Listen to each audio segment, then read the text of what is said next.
നമ്മുടെ കഴിഞ്ഞ ക്ലാസ്സിൽ നിയമങ്ങളെ കുറിച്ചിട്ടാണ് പറഞ്ഞത്. അഷ്ടാംഗ യോഗം, രാജയോഗം ആരംഭിച്ചിട്ട് അതില് യോഗം എന്താണ് എന്നുള്ളതും അത് ദർശനങ്ങളിലാണ് പറയുന്നത് എന്നുള്ളതും ഏതൊക്കെ ദർശനങ്ങളാണ് പ്രധാനമായിട്ടും ഉള്ളത് എന്നും അതിൽ യോഗ ദർശനം എന്താണെന്നും അതിന്റെ 4 പാദങ്ങൾ ഏതാണെന്നും ഓരോ പാദങ്ങളിലും പ്രതിപാദിക്കുന്ന വിഷയങ്ങൾ എന്താണെന്നും അഷ്ടാംഗ യോഗത്തിലേക്ക് വന്നിട്ട് അതിൽ നിയമങ്ങൾ എന്താണെന്നും അത് ആചരിക്കുമ്പോൾ ഉണ്ടാകുന്ന ഒരു വ്യക്തിയിൽ ഉണ്ടാകുന്ന മാറ്റം, പരിവർത്തനം, അത് എന്താണ് എന്നുള്ളതാണ് നമ്മൾ കഴിഞ്ഞ ക്ലാസ്സുകളിൽ ചിന്തിച്ച വിഷയം. ഇനി അഷ്ടാംഗ യോഗത്തിന്റെ 3ാമത്തെ അംഗം ആസനത്തിലേക്കാണ് നമുക്ക് വരുന്നത്. എന്താണ് യോഗാസനം എന്നാണ് നമുക്ക് ഇന്ന് ചിന്തിക്കേണ്ട വിഷയം. പതഞ്ജലി മഹർഷി യോഗാസനത്തെ കുറിച്ചിട്ട് 3 സൂത്രങ്ങളിലൂടെയാണ് യോഗാസനത്തെ വ്യാഖ്യാനിച്ചിരിക്കുന്നത്. പതഞ്ജലി മഹർഷി സാധനാപാദത്തിലെ 46, 47, 48 സൂത്രങ്ങളിലൂടെയാണ് യോഗാസനം എന്താണ് എന്നുള്ളതിനെ കുറിച്ച് വ്യാഖ്യാനിച്ചത്. ആദ്യം നമുക്ക് പതഞ്ജലി മഹർഷി എന്താണ് യോഗാസനത്തെ കുറിച്ച് പറഞ്ഞിരിക്കുന്നത് എന്ന് ചിന്തിക്കാം. അദ്ദേഹം പറയുന്നത് സ്ഥിര സുഖം ആസനം. ഇതാണ് 46ാമത്തെ സൂത്രത്തിൽ പറയുന്നത്. സ്ഥിര സുഖം ആസനം.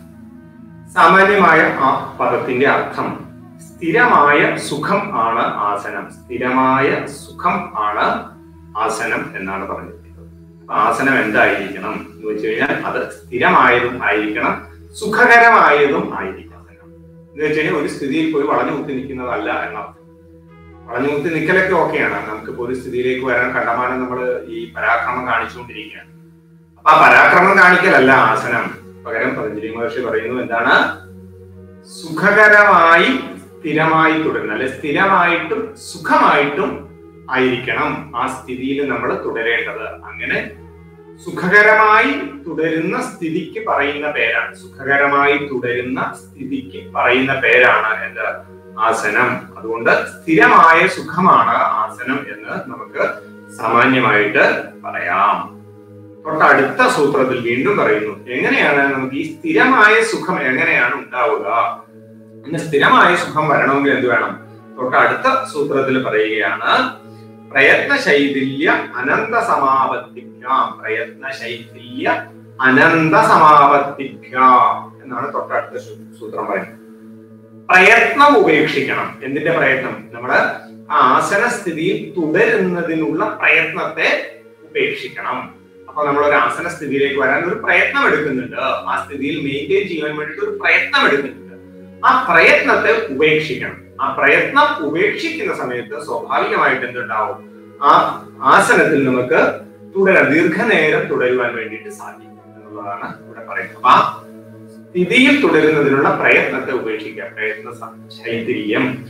അനന്ത സമാപത്തി, അനന്തതയെ ധ്യാനിക്കുക എന്ന് വെച്ച് കഴിഞ്ഞാൽ നമ്മൾ ആ ശരീരം അതേവരെ നമുക്ക് ശരീരബോധമുണ്ട്. ആസന സ്ഥിതിയിലേക്ക് വരാൻ അവിടെ തുടരുന്നതിന് വേണ്ടിയിട്ട് പ്രത്യേക പേശികളെ അല്ലെങ്കിൽ ആ പ്രയത്നത്തെ, ആ ശരീരത്തിന്റെ പ്രയത്നത്തെ ഇല്ലാതാക്കാനുള്ള പരിശ്രമം. ഇത്രയും സമയവും നമുക്ക് എന്തുണ്ട്? നമുക്ക് ശരീരത്തിൽ നമുക്ക് ശ്രദ്ധയുണ്ട്. ആ ശരീരത്തിലെ ശ്രദ്ധ ഉപയോഗിച്ചിട്ടാണ് നമ്മൾ അത്രയും കാര്യങ്ങൾ ചെയ്യുന്നത്.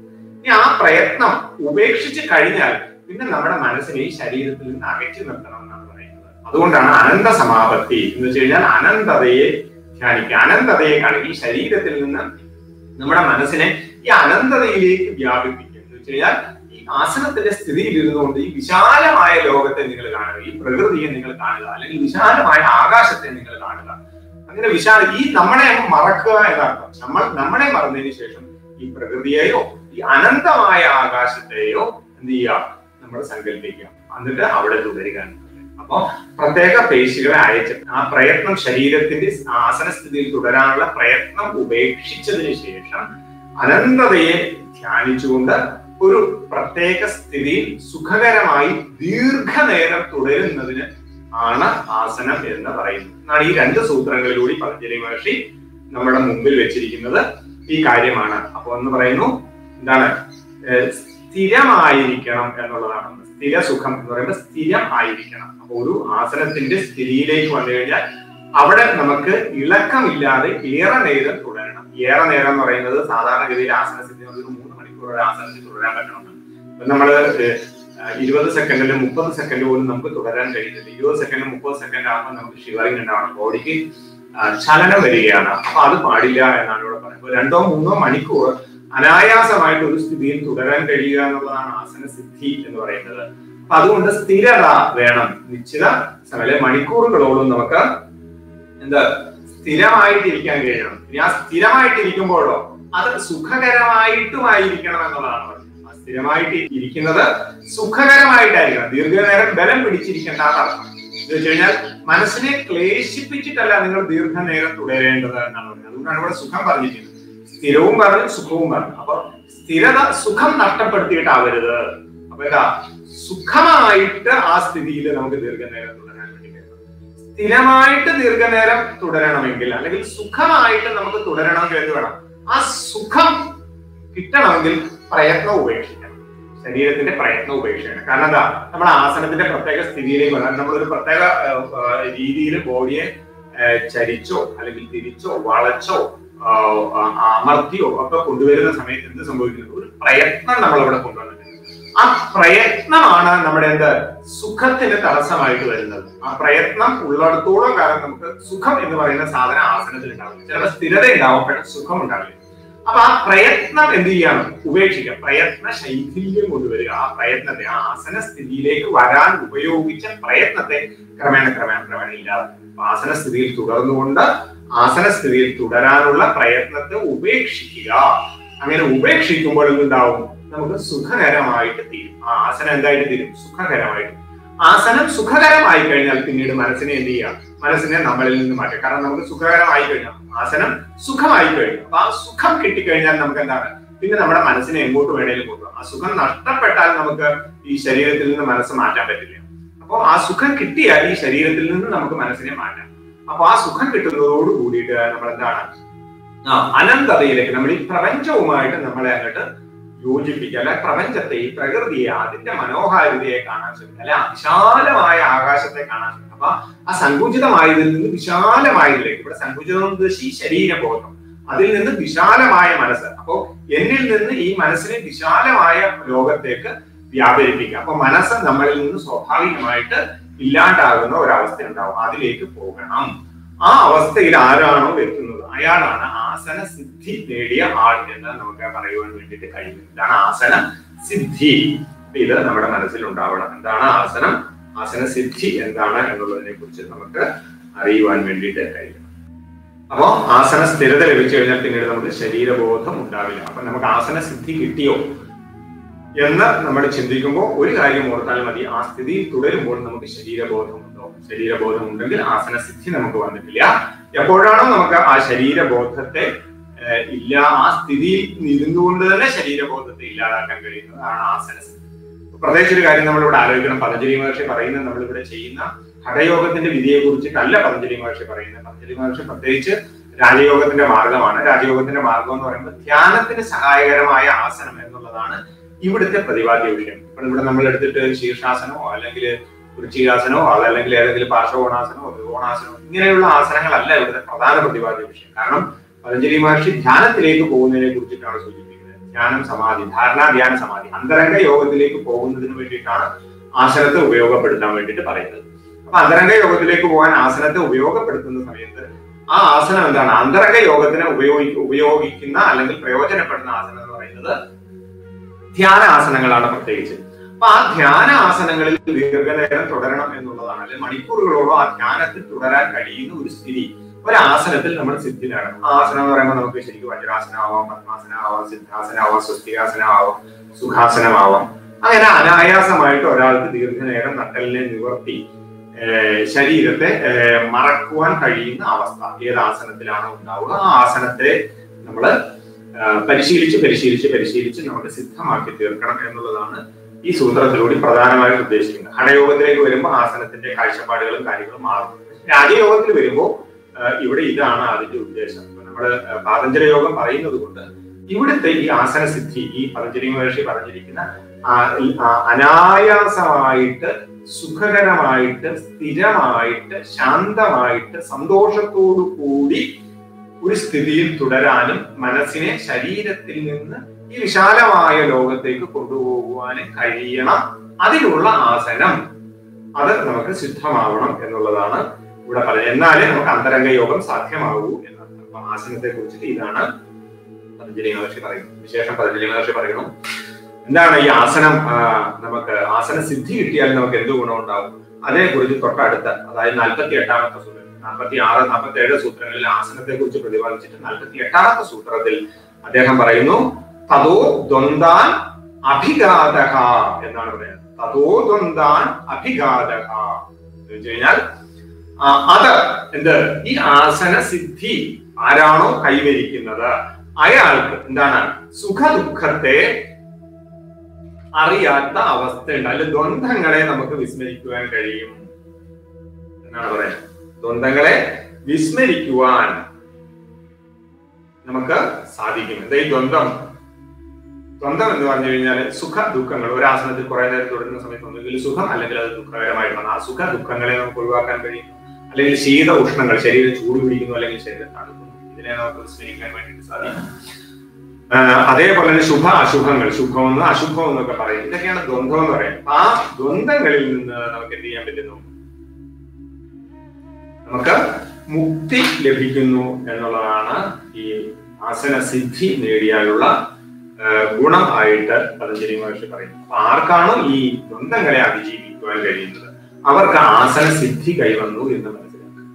അപ്പൊ ഈ ശരീരത്തെ വിസ്മരിച്ചു കഴിഞ്ഞാൽ നമുക്ക് ഇതിന്റെ ദ്വന്ദ്ം വരില്ല എന്നർത്ഥം. കാരണം ശരീരത്തെ സ്മരിക്കുന്നത് കൊണ്ടാണ്, ശരീരബോധം ഉള്ളത് കൊണ്ടാണ് എന്ത്, നമുക്ക് ശരീരത്തിൽ വേദന, പെരുപ്പ്, ചലനം, അല്ലെങ്കിൽ അസ്വസ്ഥത, നമുക്ക് ക്ലേശം, തിരിച്ചു വരണമെന്നുള്ള തോന്നൽ, മാനസികമായ ഇംബാലൻസ്, ഇതെല്ലാം ഉണ്ടാകുന്ന ശരീരബോധം ഉള്ളതുകൊണ്ട്.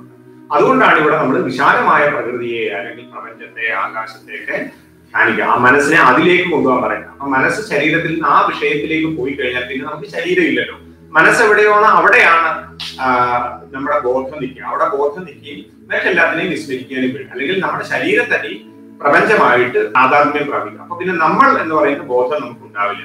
നമ്മളെന്ന ബോധം ഇല്ലാത്തത്തോളം നമുക്ക് ദ്വന്ദ്ബോധവും ഉണ്ടാവില്ല. ഈ പറഞ്ഞ സുഖദുഃഖമായ അനുഭവങ്ങളൊന്നും തന്നെ, ക്ലേശങ്ങളൊന്നും തന്നെ നമ്മളെ ബാധിക്കുന്നില്ല. അത് എത്ര നേരം വേണേലും നമുക്ക് തുടരാൻ കഴിയും എന്നുള്ളതാണ് അതുകൊണ്ട് വിഷയം. അപ്പൊ സാധാരണഗതിയിൽ ഈ പറഞ്ഞതിന്റെയൊക്കെ സാമാന്യമായ പൊരുൾ എന്താണെന്ന് നമ്മൾ ചിന്തിച്ചാൽ, സാധാരണഗതിയിൽ നമ്മൾ ഒരു ആസനത്തിന്റെ പൂർണ്ണസ്ഥിതിയിൽ വരുമ്പോൾ അല്പസമയം നമ്മൾ നിൽക്കുമ്പോൾ തന്നെ നമുക്ക് ശരീരത്തിന് ക്ലേശം ഉണ്ടാകുന്നു. ഈ ക്ലേശത്തെ കുറയ്ക്കണം എന്നുള്ളതാണ് പറയുന്നത്. അപ്പൊ ആ വേദന, ക്ലേശം എന്ന് വെച്ച് കഴിഞ്ഞാൽ വേദന ഉണ്ടാകും. ആസന സ്ഥിതിയിലേക്ക് വരുമ്പോൾ ശരീരത്തിന്റെ വലിച്ചിലോ തിരിച്ചിലോ ഒക്കെ എന്താണ്, പ്രത്യേകം പേശികളുടെ മുകളിൽ നിയന്ത്രണങ്ങളൊക്കെ വരുന്ന സമയത്ത് നമുക്കൊരു പെയിൻ ഉണ്ടാകുന്നു. ആ പെയിൻ ഉണ്ടാകുമ്പോൾ എന്താ സംഭവിക്കുക? നമ്മുടെ നാഡികൾക്ക് ചലനം ഉണ്ടാകുന്നു എന്നാണ്. കാരണം ആ ചെറിയ രീതിയിലുള്ള മസിൽ ടെൻഷൻ നമുക്ക് അനുഭവപ്പെടുമ്പോൾ എന്താണ്, ക്രമേണ ആ ഭാഗത്തെ ടെൻഷൻ അനുഭവപ്പെടുന്ന ഭാഗത്തെ നാഡികൾക്ക് ചലനം ഉണ്ടാകും. അപ്പോഴാണ് നമുക്ക് ഷിവറിങ് വരിക. ഒരു ആസന സ്ഥിതിയിൽ നിൽക്കുമ്പോൾ നമ്മളിങ്ങനെ വിറയ്ക്കുന്ന കാണുന്നില്ലേ, നമുക്ക് ബോഡിയിൽ ഒരു ചലനം വരുന്നതാണ്. അപ്പൊ എന്താണ്, ആ നാഡികളിൽ പ്രത്യേകമായിട്ട് ചലനം കയറി വരുന്നതായിട്ട് നമുക്ക് കാണാൻ പറ്റും. ആ നാഡികളുടെ ചലനം എന്ത് ചെയ്യുന്നു? പ്രാണപ്രവാഹത്തിൽ മാറ്റം ഉണ്ടാകും. നാഡികൾക്ക് ഇളക്കം വരുമ്പോൾ അതിനനുസരിച്ച് എന്താണ്, പ്രാണൻ എന്തുണ്ടാകും? പ്രാണൻ ശാന്തമായിട്ട് പോയിക്കൊണ്ടിരുന്ന പ്രാണൻ എന്തുണ്ടാകുന്നു? പ്രാണന് വികൃതി ഉണ്ടാകുന്നു. ആ പ്രാണന്റെ വികൃതി, ഈ ചലനം പ്രാണന്റെ വികൃതിയെ എന്ത് ചെയ്യുന്നു? വർദ്ധിപ്പിക്കുന്നു. ആ പ്രാണന്റെ പ്രവാഹത്തെ, അതിന്റെ വേഗതയെ കണ്ടമാനം എന്താക്കുന്നു?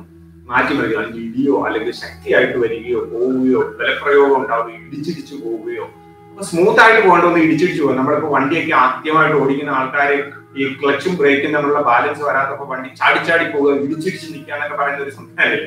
ഇതേ അവസ്ഥയിൽ പ്രാണൻ ഇതേ രീതി സംഭവിക്കാന്നാ പറയുന്നത്. ആ രീതിയിൽ അപ്പൊ അത് വണ്ടിക്ക് എത്രമാത്രം കേടാന്ന് നമ്മൾ ആലോചിച്ച് നോക്കുക. ആ ക്ലച്ചും ബ്രേക്കും വേണ്ട രീതിയിൽ ഉപയോഗിച്ച് വണ്ടിയെ നമുക്ക് മുന്നോട്ട് കൊണ്ടുപോകാൻ കഴിയാണ്ടിരുന്നാൽ വണ്ടിയുടെ എഞ്ചിൻ ഉണ്ടാകുന്ന ഒരു തകരാറുണ്ടല്ലോ, അത് തന്നെയാണ് നമുക്ക് ഇവിടെയും സംഭവിക്കുക എന്നാ പറയുക. അപ്പൊ അതുകൊണ്ടാണ് ആ പ്രാണചലനത്തിൽ എന്തുണ്ടാവും? ഈ മാറ്റം നമുക്ക് കാണാം.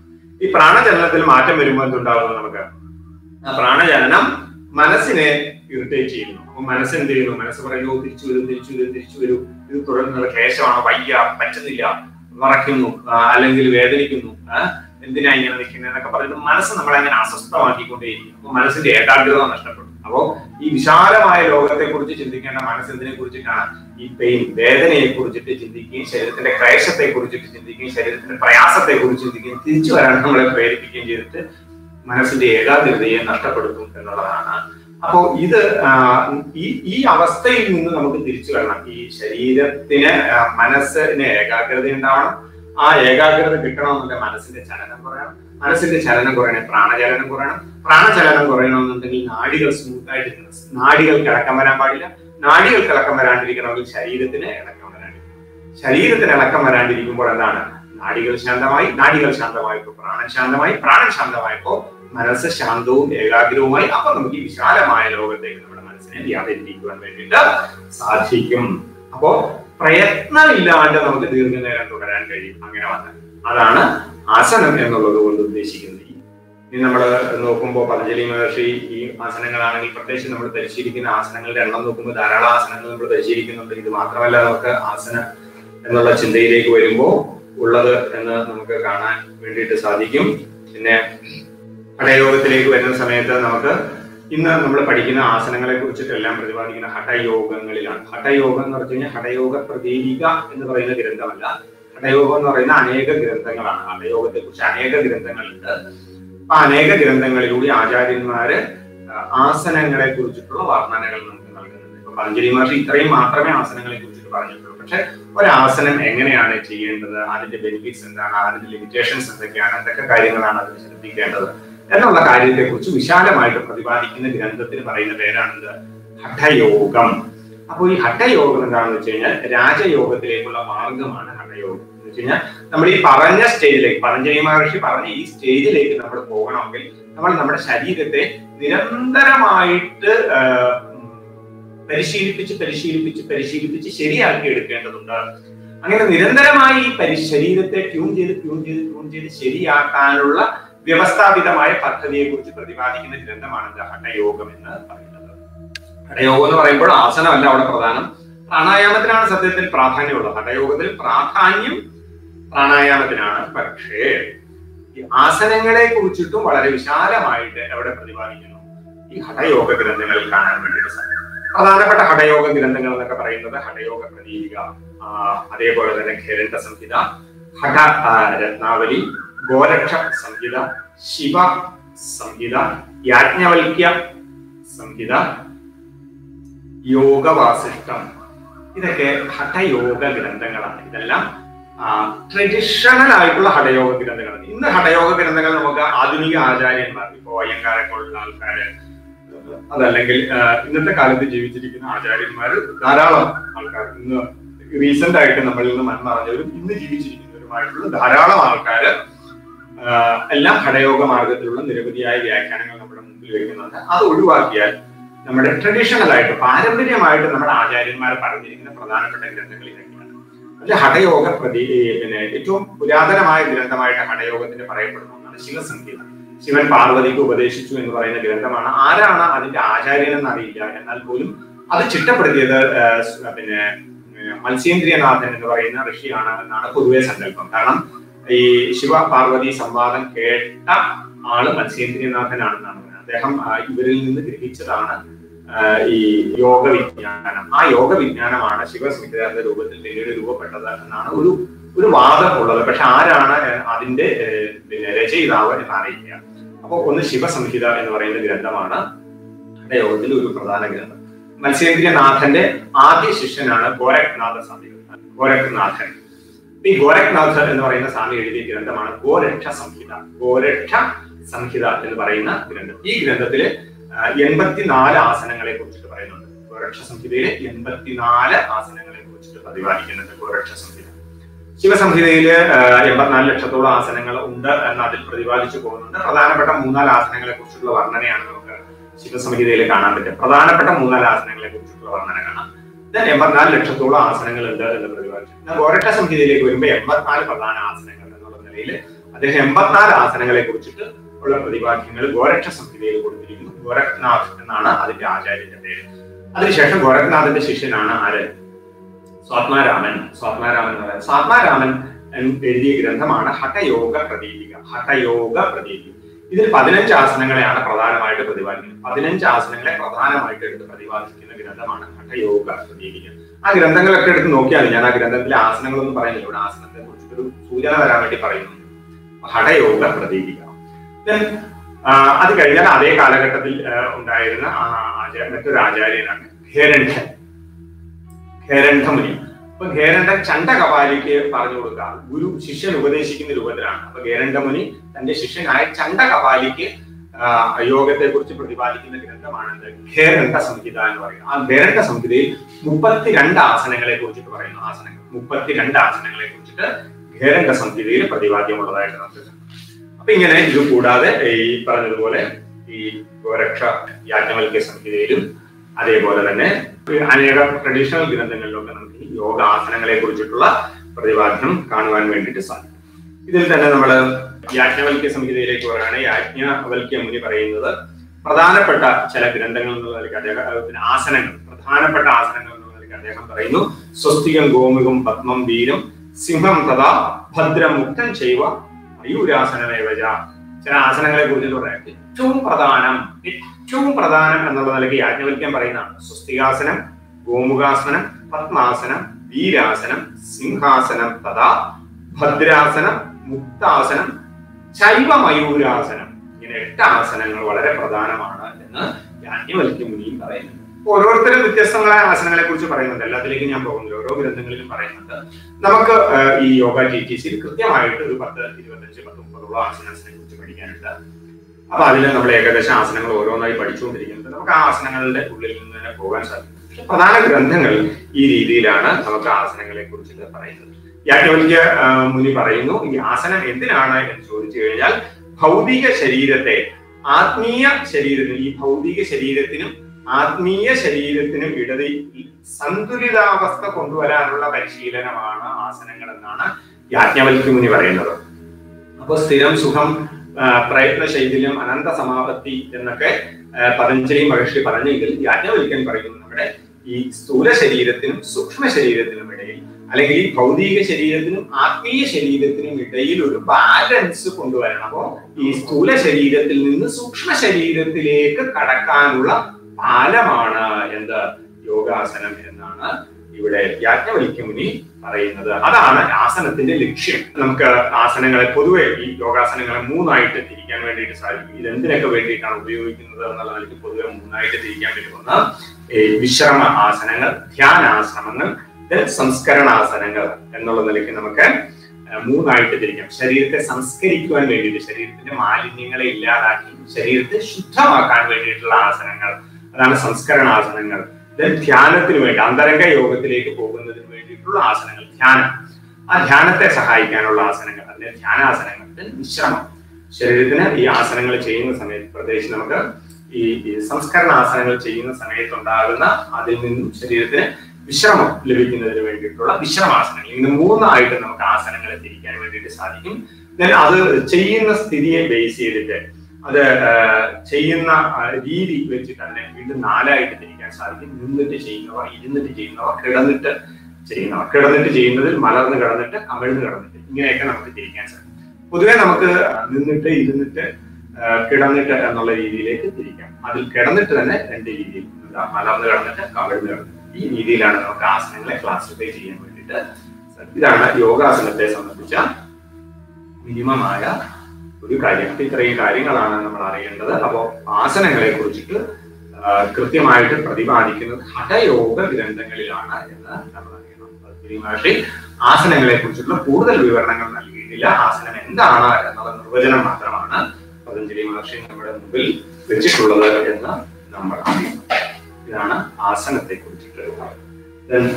ഇനി നമുക്ക് ചിന്തിക്കേണ്ടത് പ്രാണായാമത്തെ കുറിച്ചിട്ടാണ്. യോഗത്തിലെ ബഹിരംഗ യോഗത്തിലെ അടുത്ത അംഗം എന്ന് പറയുന്നത് യമ, നിയമ, ആസനം കഴിഞ്ഞാൽ പ്രാണായാമം. അപ്പൊ പ്രാണായാമത്തെ കുറിച്ചിട്ട് പതഞ്ജലി മഹർഷി പറഞ്ഞിരിക്കുന്നു. ഇപ്പൊ പ്രാണൻ എന്ന് വെച്ച് കഴിഞ്ഞാൽ അതിന്റെ അർത്ഥം പ്രയാണം ചെയ്യുന്നത് എന്തോ അത് പ്രാണൻ. പ്രയാണം ചെയ്യുന്നത് പ്രാണൻ എന്ന് വെച്ച് കഴിഞ്ഞാൽ എന്താണ്? ഇങ്ങനെ സഞ്ചരിച്ചുകൊണ്ടേയിരിക്കുന്നത് എന്നർത്ഥം. ചലിച്ചുകൊണ്ടിരിക്കുന്നത് എന്തോ അതിനാണ് എന്തെന്ന് പറയുന്നത് പ്രാണൻ എന്ന് പറയുന്നത്. അപ്പൊ ചലനം നിന്നാലോ പ്രാണൻ ഇല്ല, മരണം. പ്രാണൻ ഇല്ലെങ്കിൽ പിന്നെ മരണം. ആളുടെ ചലനം നിൽക്കുക, ജഡം എന്ന് പറയുന്നത്. അപ്പോ ചലിച്ചുകൊണ്ടിരിക്കുന്നത് എന്തോ, അതുകൊണ്ടാണ് ജീവനുള്ളതെല്ലാം ചലിച്ചുകൊണ്ടിരിക്കുന്നു, വളർന്നുകൊണ്ടിരിക്കുന്നു. അപ്പൊ ജീവനുള്ളതെല്ലാം എന്താണ്?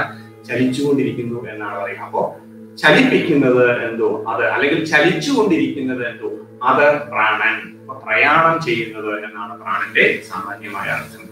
പ്ര ഇൻ 2 വാക്കിൽ നിന്നാണ് അത് ഉണ്ടായത്. പ്ര ഇൻ, പ്ര PARA, പ്ര എന്ന് വെച്ച് കഴിഞ്ഞാൽ അതിന്റെ അർത്ഥം കോൺസ്റ്റന്റ്, സ്ഥിരമായത് എന്നാണ് അതിന്റെ അർത്ഥം. എന്ന് വെച്ച് കഴിഞ്ഞാൽ എന്താണ്?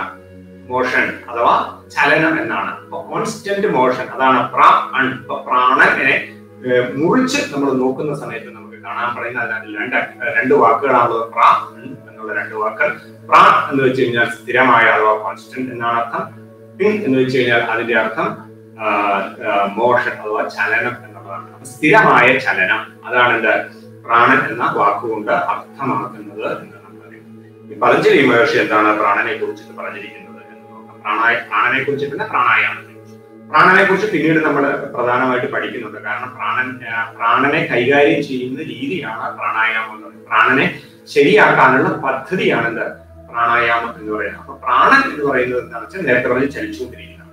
അപ്പൊ ചലിച്ചുകൊണ്ടിരിക്കുന്നതും ചലിപ്പിക്കുന്നതുമായിട്ടുള്ളതാണ് പ്രാണൻ. അങ്ങനെയുള്ള പ്രാണൻ നമ്മുടെ ശരീരത്തിൽ പൊതുവെ 5 പ്രാണനുകൾ ഉണ്ട് എന്നാണ് പറയുന്നത്. പ്രാണൻ, അപാനൻ, ഉദാനൻ, സമാനൻ, വ്യാനൻ. ഇത് കൂടാതെ തന്നെ ഉപപ്രാണനുകളുണ്ട്. നാഗൻ, ത്രികരൻ, പൂർണ്ണൻ, ധനഞ്ജയൻ, ദേവദത്തൻ എന്നിവ. അപ്പൊ ഇതിനെക്കുറിച്ച് പ്രാണവിജ്ഞാനം എന്ന് പറയുന്ന വിഷയത്തിലേക്ക് നമ്മൾ പിന്നീട് പോകും. ആ പ്രാണവിജ്ഞാനത്തിൽ നമ്മൾ ഈ പ്രാണനെ കുറിച്ചും ഉപപ്രാണനെ കുറിച്ചും അതിന്റെ ധർമ്മങ്ങളെ കുറിച്ചൊക്കെ പഠിക്കും. അതുകൊണ്ട് ഇവിടെ നമ്മൾ ആ പ്രാണൻ എന്താണ് എന്ന് പഠിക്കുന്നില്ല. അതിന് പകരം നമ്മൾ പ്രാണായാമം എന്താണ് എന്നുള്ളതിനെ കുറിച്ചിട്ടാണ് നമ്മൾ ചിന്തിക്കുന്നത്. പ്രാണനെ കുറിച്ച് പിന്നീട് നമ്മൾ പ്രതിപാദിക്കുന്നത്. മിനിമം നമ്മളിപ്പോ ഈ പ്രാണനെ കുറിച്ച് ഇത് മാത്രം പറഞ്ഞാൽ മതി. പ്രയാണം ചെയ്യുന്നതാണ്, സ്ഥിരമായ ചലനമാണ് പ്രാണൻ എന്നുള്ളത് കൊണ്ട് അർത്ഥമാക്കുന്നത്. അതിനെ നിയന്ത്രിക്കലാണ് പ്രാണായാമം. അതിനെക്കുറിച്ച് എന്താണ് പതഞ്ജലി മഹർഷി പറയുന്നത് എന്ന് നമുക്ക് നോക്കാം. തസ്മിൻ സതി ശ്വാസപ്രശ്വാസോർ ഗതിവിച്ഛേദഃ പ്രാണായാമഃ എന്നാണ് പതഞ്ജലി മഹർഷി സാധനാപാദത്തിലെ 49ാമത്തെ സൂത്രത്തിൽ പറഞ്ഞിരിക്കുന്നത്. 49ാമത്തെ സൂത്രത്തിൽ പറയുന്നു തസ്മിൻ സതി ശ്വാസപ്രശ്വാസോർ ഗതിവിച്ഛേദഃ പ്രാണായാമഃ. എന്താ ശ്വാസപ്രശ്വാസങ്ങളുടെ ഗതിയെ വിച്ഛേദിക്കുന്നത് എന്തോ അത് പ്രാണായാമം. ശ്വാസപ്രശ്വാസങ്ങളുടെ ഗതിയെ വിച്ഛേദിക്കുന്നത് എന്ത് പ്രാണായാമം എന്നാണ് പറഞ്ഞിരിക്കുന്നത്. അപ്പോൾ ഈ ശ്വാസപ്രശ്വാസങ്ങളുടെ ഗതിയെ വിച്ഛേദിക്കണമെങ്കിൽ എന്ത് വേണം? ആസനസിദ്ധി വേണം. നമ്മൾ നേരത്തെ പറഞ്ഞു ആസനസിദ്ധി വന്നില്ലെങ്കിൽ ഈ ശ്വാസപ്രശ്വാസങ്ങളുടെ ഗതിയെ വിച്ഛേദിക്കാൻ കഴിയില്ല. കാരണം എന്താ? ശരീരം ഇളകുമ്പോൾ നാഡികൾക്ക് ഇളക്കം വരും. നാഡികൾക്ക് ഇളക്കം വരുമ്പോൾ പ്രാണനിളക്കം വരും. പ്രാണനിളക്കം വരുമ്പോൾ മനസ്സിനിളക്കം വരും. അപ്പൊ എന്തായി? ശ്വാസത്തിന്റെ ഗതിയെ നമുക്ക് നിയന്ത്രിക്കാൻ കഴിയും. അപ്പൊ ശ്വാസത്തിന്റെ ഗതിയെ നിയന്ത്രിക്കണമെങ്കിൽ എന്ത് വേണം? ആസനസിദ്ധി വേണം. അതുകൊണ്ടാണ് ആസനസിദ്ധി വന്നവർക്കാണ് എന്താ പ്രാണായാമം പറയുന്നത്. ഇപ്പൊ നമുക്ക് അങ്ങനെയൊന്നുമല്ല. ഇപ്പൊ 3 ദിവസത്തെ 4 ദിവസത്തെ പ്രാണായാമം നേരിട്ട് പ്രാണായാമം കിട്ടുമ്പോൾ ആസനങ്ങളൊന്നും വേണമെന്നില്ല. നേരിട്ട് പ്രാണായാമം വരെ ഇപ്പോഴത്തെ നമുക്ക് പഠിക്കാൻ കഴിയുന്ന അവസ്ഥയാണ് നമ്മുടെ സമൂഹത്തിലുള്ളത്. ആ സമയത്ത് അത് പാടില്ല എന്നാണ് ഇവിടെ ആര് പറയുന്നത്? പതഞ്ജലി മഹർഷി പറഞ്ഞിരിക്കുന്നത്. എന്താ കാരണം? അത് പാടില്ല എന്ന് പറയാനുള്ള കാരണം ഈ ശരീരത്തെ നിയന്ത്രിക്കാൻ കഴിയാത്ത ആളുടെ നാഡികളെയും പ്രാണനെയും മനസ്സിനെയും നമുക്ക് നിയന്ത്രിക്കുവാൻ വേണ്ടിയിട്ട് സാധിക്കില്ലാത്തത് കൊണ്ട് ആസനസിദ്ധി വന്ന ഒരാളാണ് തൊട്ടടുത്ത ഘട്ടമായ പ്രാണായാമത്തിലേക്ക് വരേണ്ടത്. അങ്ങനെ ആ ആസനസിദ്ധി വന്നു കഴിഞ്ഞാൽ പ്രാണൻ താളാത്മകമായി തീരുകയും നമുക്ക് മനസ്സ് ശാന്തമാവുകയും ഏകാഗ്രത സിദ്ധിക്കുകയും ചെയ്തു കഴിഞ്ഞാൽ നമ്മൾ ആ പ്രാണനെ രോധിക്കുന്നതാണ്. ഗതി വിച്ഛേദം. ആ പ്രാണന്റെ ഗതിയെ നമ്മൾ എന്ത് ചെയ്യണം? തടയണം. പ്രാണന്റെ ഗതിയെ നമ്മൾ തടയണം എന്നാണ് പറഞ്ഞിരിക്കുന്നത്. മനസ്സിലായില്ലേ? എങ്ങനെ? ആസനസിദ്ധി വന്ന പ്രാണൻ സ്വാഭാവികമായിട്ട് നിയന്ത്രണത്തിൽ വന്നു കഴിഞ്ഞാൽ ഏകാഗ്രത കിട്ടിക്കഴിഞ്ഞാൽ, പ്രാണനിൽ ഏകാഗ്രത ഉണ്ടായി കഴിഞ്ഞാൽ, മനസ്സിന് ഏകാഗ്രത ഉണ്ടായി കഴിഞ്ഞാൽ മാത്രം എന്ത് ചെയ്യണം? പ്രാണനെ രോധിക്കണം, പ്രാണനെ തടയണം എന്നാണ് ഇവിടെ പറഞ്ഞിരിക്കുന്നത്. തസ്മിൻ സതി ശ്വാസപ്രശ്വാസോർ ഗതി വിച്ഛേദഃ പ്രാണായാമഃ എന്ന് പതഞ്ജലി മഹർഷി പറഞ്ഞിരിക്കുന്നു. എന്താണ്? പ്രാണനെ സംയമം ചെയ്യുക എന്നുള്ളതാണ് പ്രാണായാമം. സംയമം ചെയ്യുക, പ്രാണന്റെ മുകളിൽ നിയന്ത്രണം. സംയമം മീൻസ് നിയന്ത്രണം. അപ്പോ പ്രാണന്റെ മുകളിൽ നമുക്ക് എന്ത് വേണം? നിയന്ത്രണം കൊണ്ടുവരുന്നതിന് വേണ്ടിയിട്ട് കഴിയണം. അതിനുള്ള പദ്ധതിയാണ് എന്ത്? പ്രാണായാമം എന്ന് പറയുന്നത്. പ്രാണായാമം. ആയാമം എന്ന് വെച്ച് കഴിഞ്ഞാൽ പ്രാണായാമം എന്നാണ് പറയുന്നത്. പ്രാണ ആയാമം, പ്രാണനെ ആയാമം ചെയ്യുക, പ്രാണനെ ആയാമം ചെയ്യുക. ആയാമം എന്നുള്ളതിന് ദൈർഘ്യം എന്നാണ് അർത്ഥം. ആയാമം എന്ന് വെച്ച് കഴിഞ്ഞാൽ ദൈർഘ്യം. പ്രാണ ദൈർഘ്യം വർദ്ധിപ്പിക്കുന്നത് പ്രാണായാമം. പ്രാണനെ ആയാമം ചെയ്യാന്ന് വെച്ച് കഴിഞ്ഞാൽ പ്രാണനെ നിയന്ത്രിക്കുക എന്ന് വെച്ച് കഴിഞ്ഞാൽ നിയന്ത്രിക്കുക എന്നുള്ളതിന്റെ അർത്ഥം ബലം പിടിക്കുക എന്നുള്ളതല്ല അതിന്റെ അർത്ഥം. പകരം എന്താ? പ്രാണന്റെ ദൈർഘ്യം വർദ്ധിപ്പിക്കുക എന്ന് വെച്ച് കഴിഞ്ഞാൽ സാധാരണഗതിയിൽ നമ്മളുടെ നോർമൽ ബ്രീത്തിങ് പാറ്റേൺ, ഇന്നത്തെ വൈദ്യശാസ്ത്രം പറയുന്നതനുസരിച്ച്, ആധുനിക വൈദ്യശാസ്ത്രം പറയുന്നു, ഒരു മനുഷ്യന്റെ ശ്വാസഗതി 15 മുതൽ 18 ആവർത്തി വരെയാണ്. ഒരു മിനിറ്റിൽ ഒരു മനുഷ്യന്റെ സ്വാഭാവികമായ ശ്വാസത്തിന്റെ ഗതി 15 മുതൽ 18 ആവർത്തി വരെയാണ് എന്നാണ് പറയുന്നത്. ഇതിന്റെ ദൈർഘ്യം വർദ്ധിപ്പിക്കണം. ഇതിന്റെ ശ്വാസത്തിന്റെ ദൈർഘ്യം വർദ്ധിപ്പിക്കുമ്പോൾ ശ്വാസത്തിന്റെ ഗതി കുറയും. ഇപ്പൊ 15 മുതൽ 18 വരെയാണെങ്കിൽ ആ ശ്വാസത്തിന്റെ ചലന ദൈർഘ്യം എന്ന് പറയുന്നത് എന്താണ്? ഒരു പ്രത്യേക അനുപാതത്തിൽ അങ്ങനെ നിൽക്കുകയാണ്. അപ്പൊ ആ ശ്വാസത്തെ നീട്ടി കുറച്ചുകൂടി വലിച്ചു നീട്ടി കഴിഞ്ഞാൽ എന്ത് സംഭവിക്കുന്നു? ഈ 15 മുതൽ 18 വരെ എന്നുള്ളത് താഴേക്ക് വരുന്നതായി നമുക്ക് കാണാൻ വേണ്ടി. അങ്ങനെ പ്രാണായാമം എന്ന് പറയുമ്പോൾ ഒരു മിനിറ്റിൽ 15 മുതൽ 18 ആവർത്തി വരെ എടുത്തു വിടുന്ന ശ്വാസത്തെ 3 or 4 ആവർത്തിയിലേക്ക് ചുരുക്കി കൊണ്ടുവരുന്നതിന് പറയുന്ന പേരാണ് പ്രാണായാമം. പ്രാണന്റെ ആയാമം, പ്രാണന്റെ ദൈർഘ്യം വർദ്ധിപ്പിക്കുക എന്ന് പറയുമ്പോൾ സാധാരണ ശ്വാസഗതി 15-ൽ നിന്ന് 4 or 5 ആയി ചുരുങ്ങുന്നു, അല്ലെങ്കിൽ 3 or 4 ആയി ചുരുങ്ങുന്നു, അല്ലെങ്കിൽ 1 or 2 ആയി ചുരുങ്ങുന്നു എന്നുള്ളതാണ്. അപ്പൊ ഒന്ന് ആലോചിച്ച് നോക്കുക, എന്താ പ്രാണായാമം എന്ന് പറയുന്നത്? അപ്പൊ വെറുതെ മൂക്കടച്ച് ഇടതിലെടുത്ത് വലതിലെടുത്ത് ഇടതിൽ വിട്ട് കഴിഞ്ഞാൽ അല്ലെങ്കിൽ മൂടിക്കൊണ്ടിരുന്ന പ്രാണായാമം ആവും?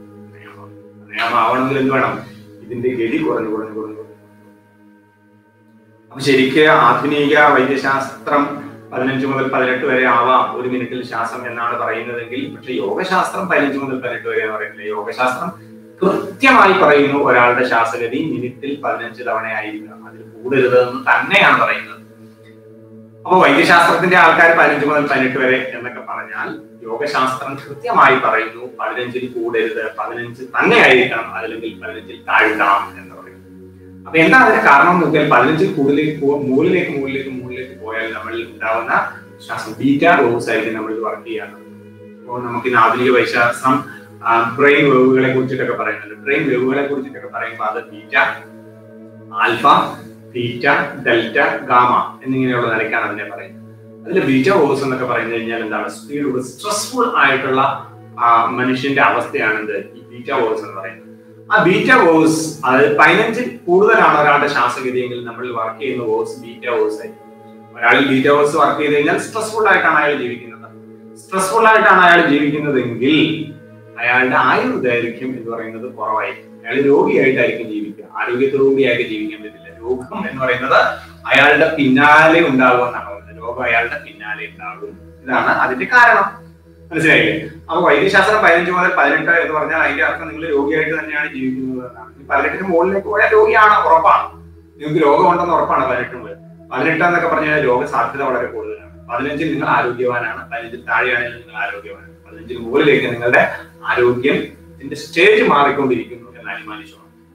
അപ്പൊ എന്താണ്? നമുക്ക് ഒരാളുടെ ശ്വാസഗതി റെസ്പിറേറ്ററി റേറ്റ് അയാളുടെ 15-ൽ കൂടിയാൽ അയാൾ സ്ട്രെസ്ഫുൾ ആയിട്ട് ജീവിക്കുന്നു. അത് 20-ലേക്കൊക്കെയാണ് ഒരാളുടെ റെസ്പിറേറ്ററി റേറ്റ് എങ്കിൽ അയാൾ കൃത്യമായി സമ്മർദ്ദത്തിന് അടിമപ്പെട്ടാണ് ജീവിക്കുന്നത് എന്ന് നമ്മൾ മനസ്സിലാക്കണം. അതിനെ കുറച്ചു കൊണ്ടുവന്നാൽ അയാളുടെ ആരോഗ്യത്തെ നമുക്ക് പ്രദാനം ചെയ്യാൻ വേണ്ടി സാധിക്കും. അതിനുള്ള പദ്ധതിയാണ് എന്താ? പ്രാണായാമം. ഈ ഗതിയെ കുറച്ചു കൊണ്ടുവരിക. അപ്പൊ നമുക്ക് ഈ ബീറ്റ വേവ്സിനെ മാറ്റിയിട്ട് എന്താണ് ആൽഫ വേവ്സിലേക്ക് വരാൻ പറ്റും. 14-15 നമ്മുടെ 13-14-15 ഇതാണ് അതിന്റെ റേഷ്യോ. അപ്പൊ ശ്വാസഗതി ഒരു മിനിറ്റിൽ 13-14-15 ഒക്കെ റേഷ്യോയിലാണെങ്കിൽ നമ്മൾ വർക്ക് ചെയ്യുന്ന ആൽഫ വേവ്സ് ആയിരിക്കും. എന്ന് വെച്ച് കഴിഞ്ഞാൽ സന്തോഷത്തോട് കൂടിയിട്ടുള്ള കാര്യക്രമമായിരിക്കും നമുക്ക് ഉണ്ടാവുക, അല്ലെങ്കിൽ നമുക്ക് സദാ സന്തോഷം ഉണ്ടാവുന്ന പ്രവൃത്തിയായിരിക്കും നമ്മളിൽ ഉണ്ടാവുക. അല്ലെങ്കിൽ നമ്മുടെ പ്രവൃത്തികളിലെല്ലാം നമ്മുടെ സന്തോഷത്തെ അനുഭവിക്കുന്ന ഒരു അവസ്ഥയാണ് എന്ത്? ആൽഫ വേവ്സിൽ ഉണ്ടാകുന്നത്. അതിന്റെ ഗതി എന്ന് പറയുന്നത് ശ്വാസത്തിന്റെ 13-15 ഒക്കെ ആയിരിക്കും അതിന്റെ ഗതി എന്ന് പറയുന്നത്. അപ്പൊ അതിലേക്ക് നമുക്ക് വരണം. അപ്പൊ എന്താ പറയുക? ശ്വാസത്തിന്റെ ദൈർഘ്യം കൂടണം. ശ്വാസത്തിന്റെ ദൈർഘ്യം കൂടുമ്പോൾ എന്താണ്? നമ്മുടെ ശ്വാസത്തിന്റെ എണ്ണം കുറയും. ശ്വാസത്തിന്റെ എണ്ണം കുറയുമ്പോഴോ നമ്മുടെ ബ്രെയിൻ വേവ്സ് മാറും. ബ്രെയിൻ വേവ്സ് മാറുമ്പോൾ നമുക്ക് ഹാപ്പിനെസ് ഉണ്ടാവും, ആരോഗ്യം ഉണ്ടാവും. ഇതാണ് ആര്? പതഞ്ജലി മഹർഷി ഉള്ള ആൾക്കാർ എത്രയോ കാലങ്ങൾക്ക് മുമ്പ് പറഞ്ഞിരിക്കുന്നു. ഈ വൈദ്യശാസ്ത്രം ഇന്നത്തെ മോഡേൺ വൈദ്യശാസ്ത്രമൊക്കെ ഇപ്പൊ ഇങ്ങനെയൊക്കെ പറയുകയാണ്. ഈ ടെസ്റ്റ് ഒക്കെ നടത്തിയിട്ട് അവർ പുതിയ മോഡേൺ യന്ത്രങ്ങളൊക്കെ കൊണ്ടുവച്ചിട്ടാണ് പറയുന്നത്. പക്ഷെ ഈ മഹർഷിമാര് കാലങ്ങൾക്ക് മുമ്പേ ഒരു യന്ത്രവും ഇല്ലാന്ന് തന്നെ അവർ പറഞ്ഞിരിക്കുന്നു. ഇതാണ് അവസ്ഥ എന്ന് പറഞ്ഞിരിക്കുന്നു. ഇത് നമുക്ക് കാണാൻ വേണ്ടി സാധിക്കും. അതുകൊണ്ട് നമ്മൾ ആധുനിക നമ്മുടെ പൗരാണിക യുഗത്തിലേക്ക് പോകുമ്പോൾ ഒരു മനുഷ്യന്റെ ആയുസ് എന്ന് പറയുന്നത് 100 മുതൽ 120 വർഷം വരെയാണ്.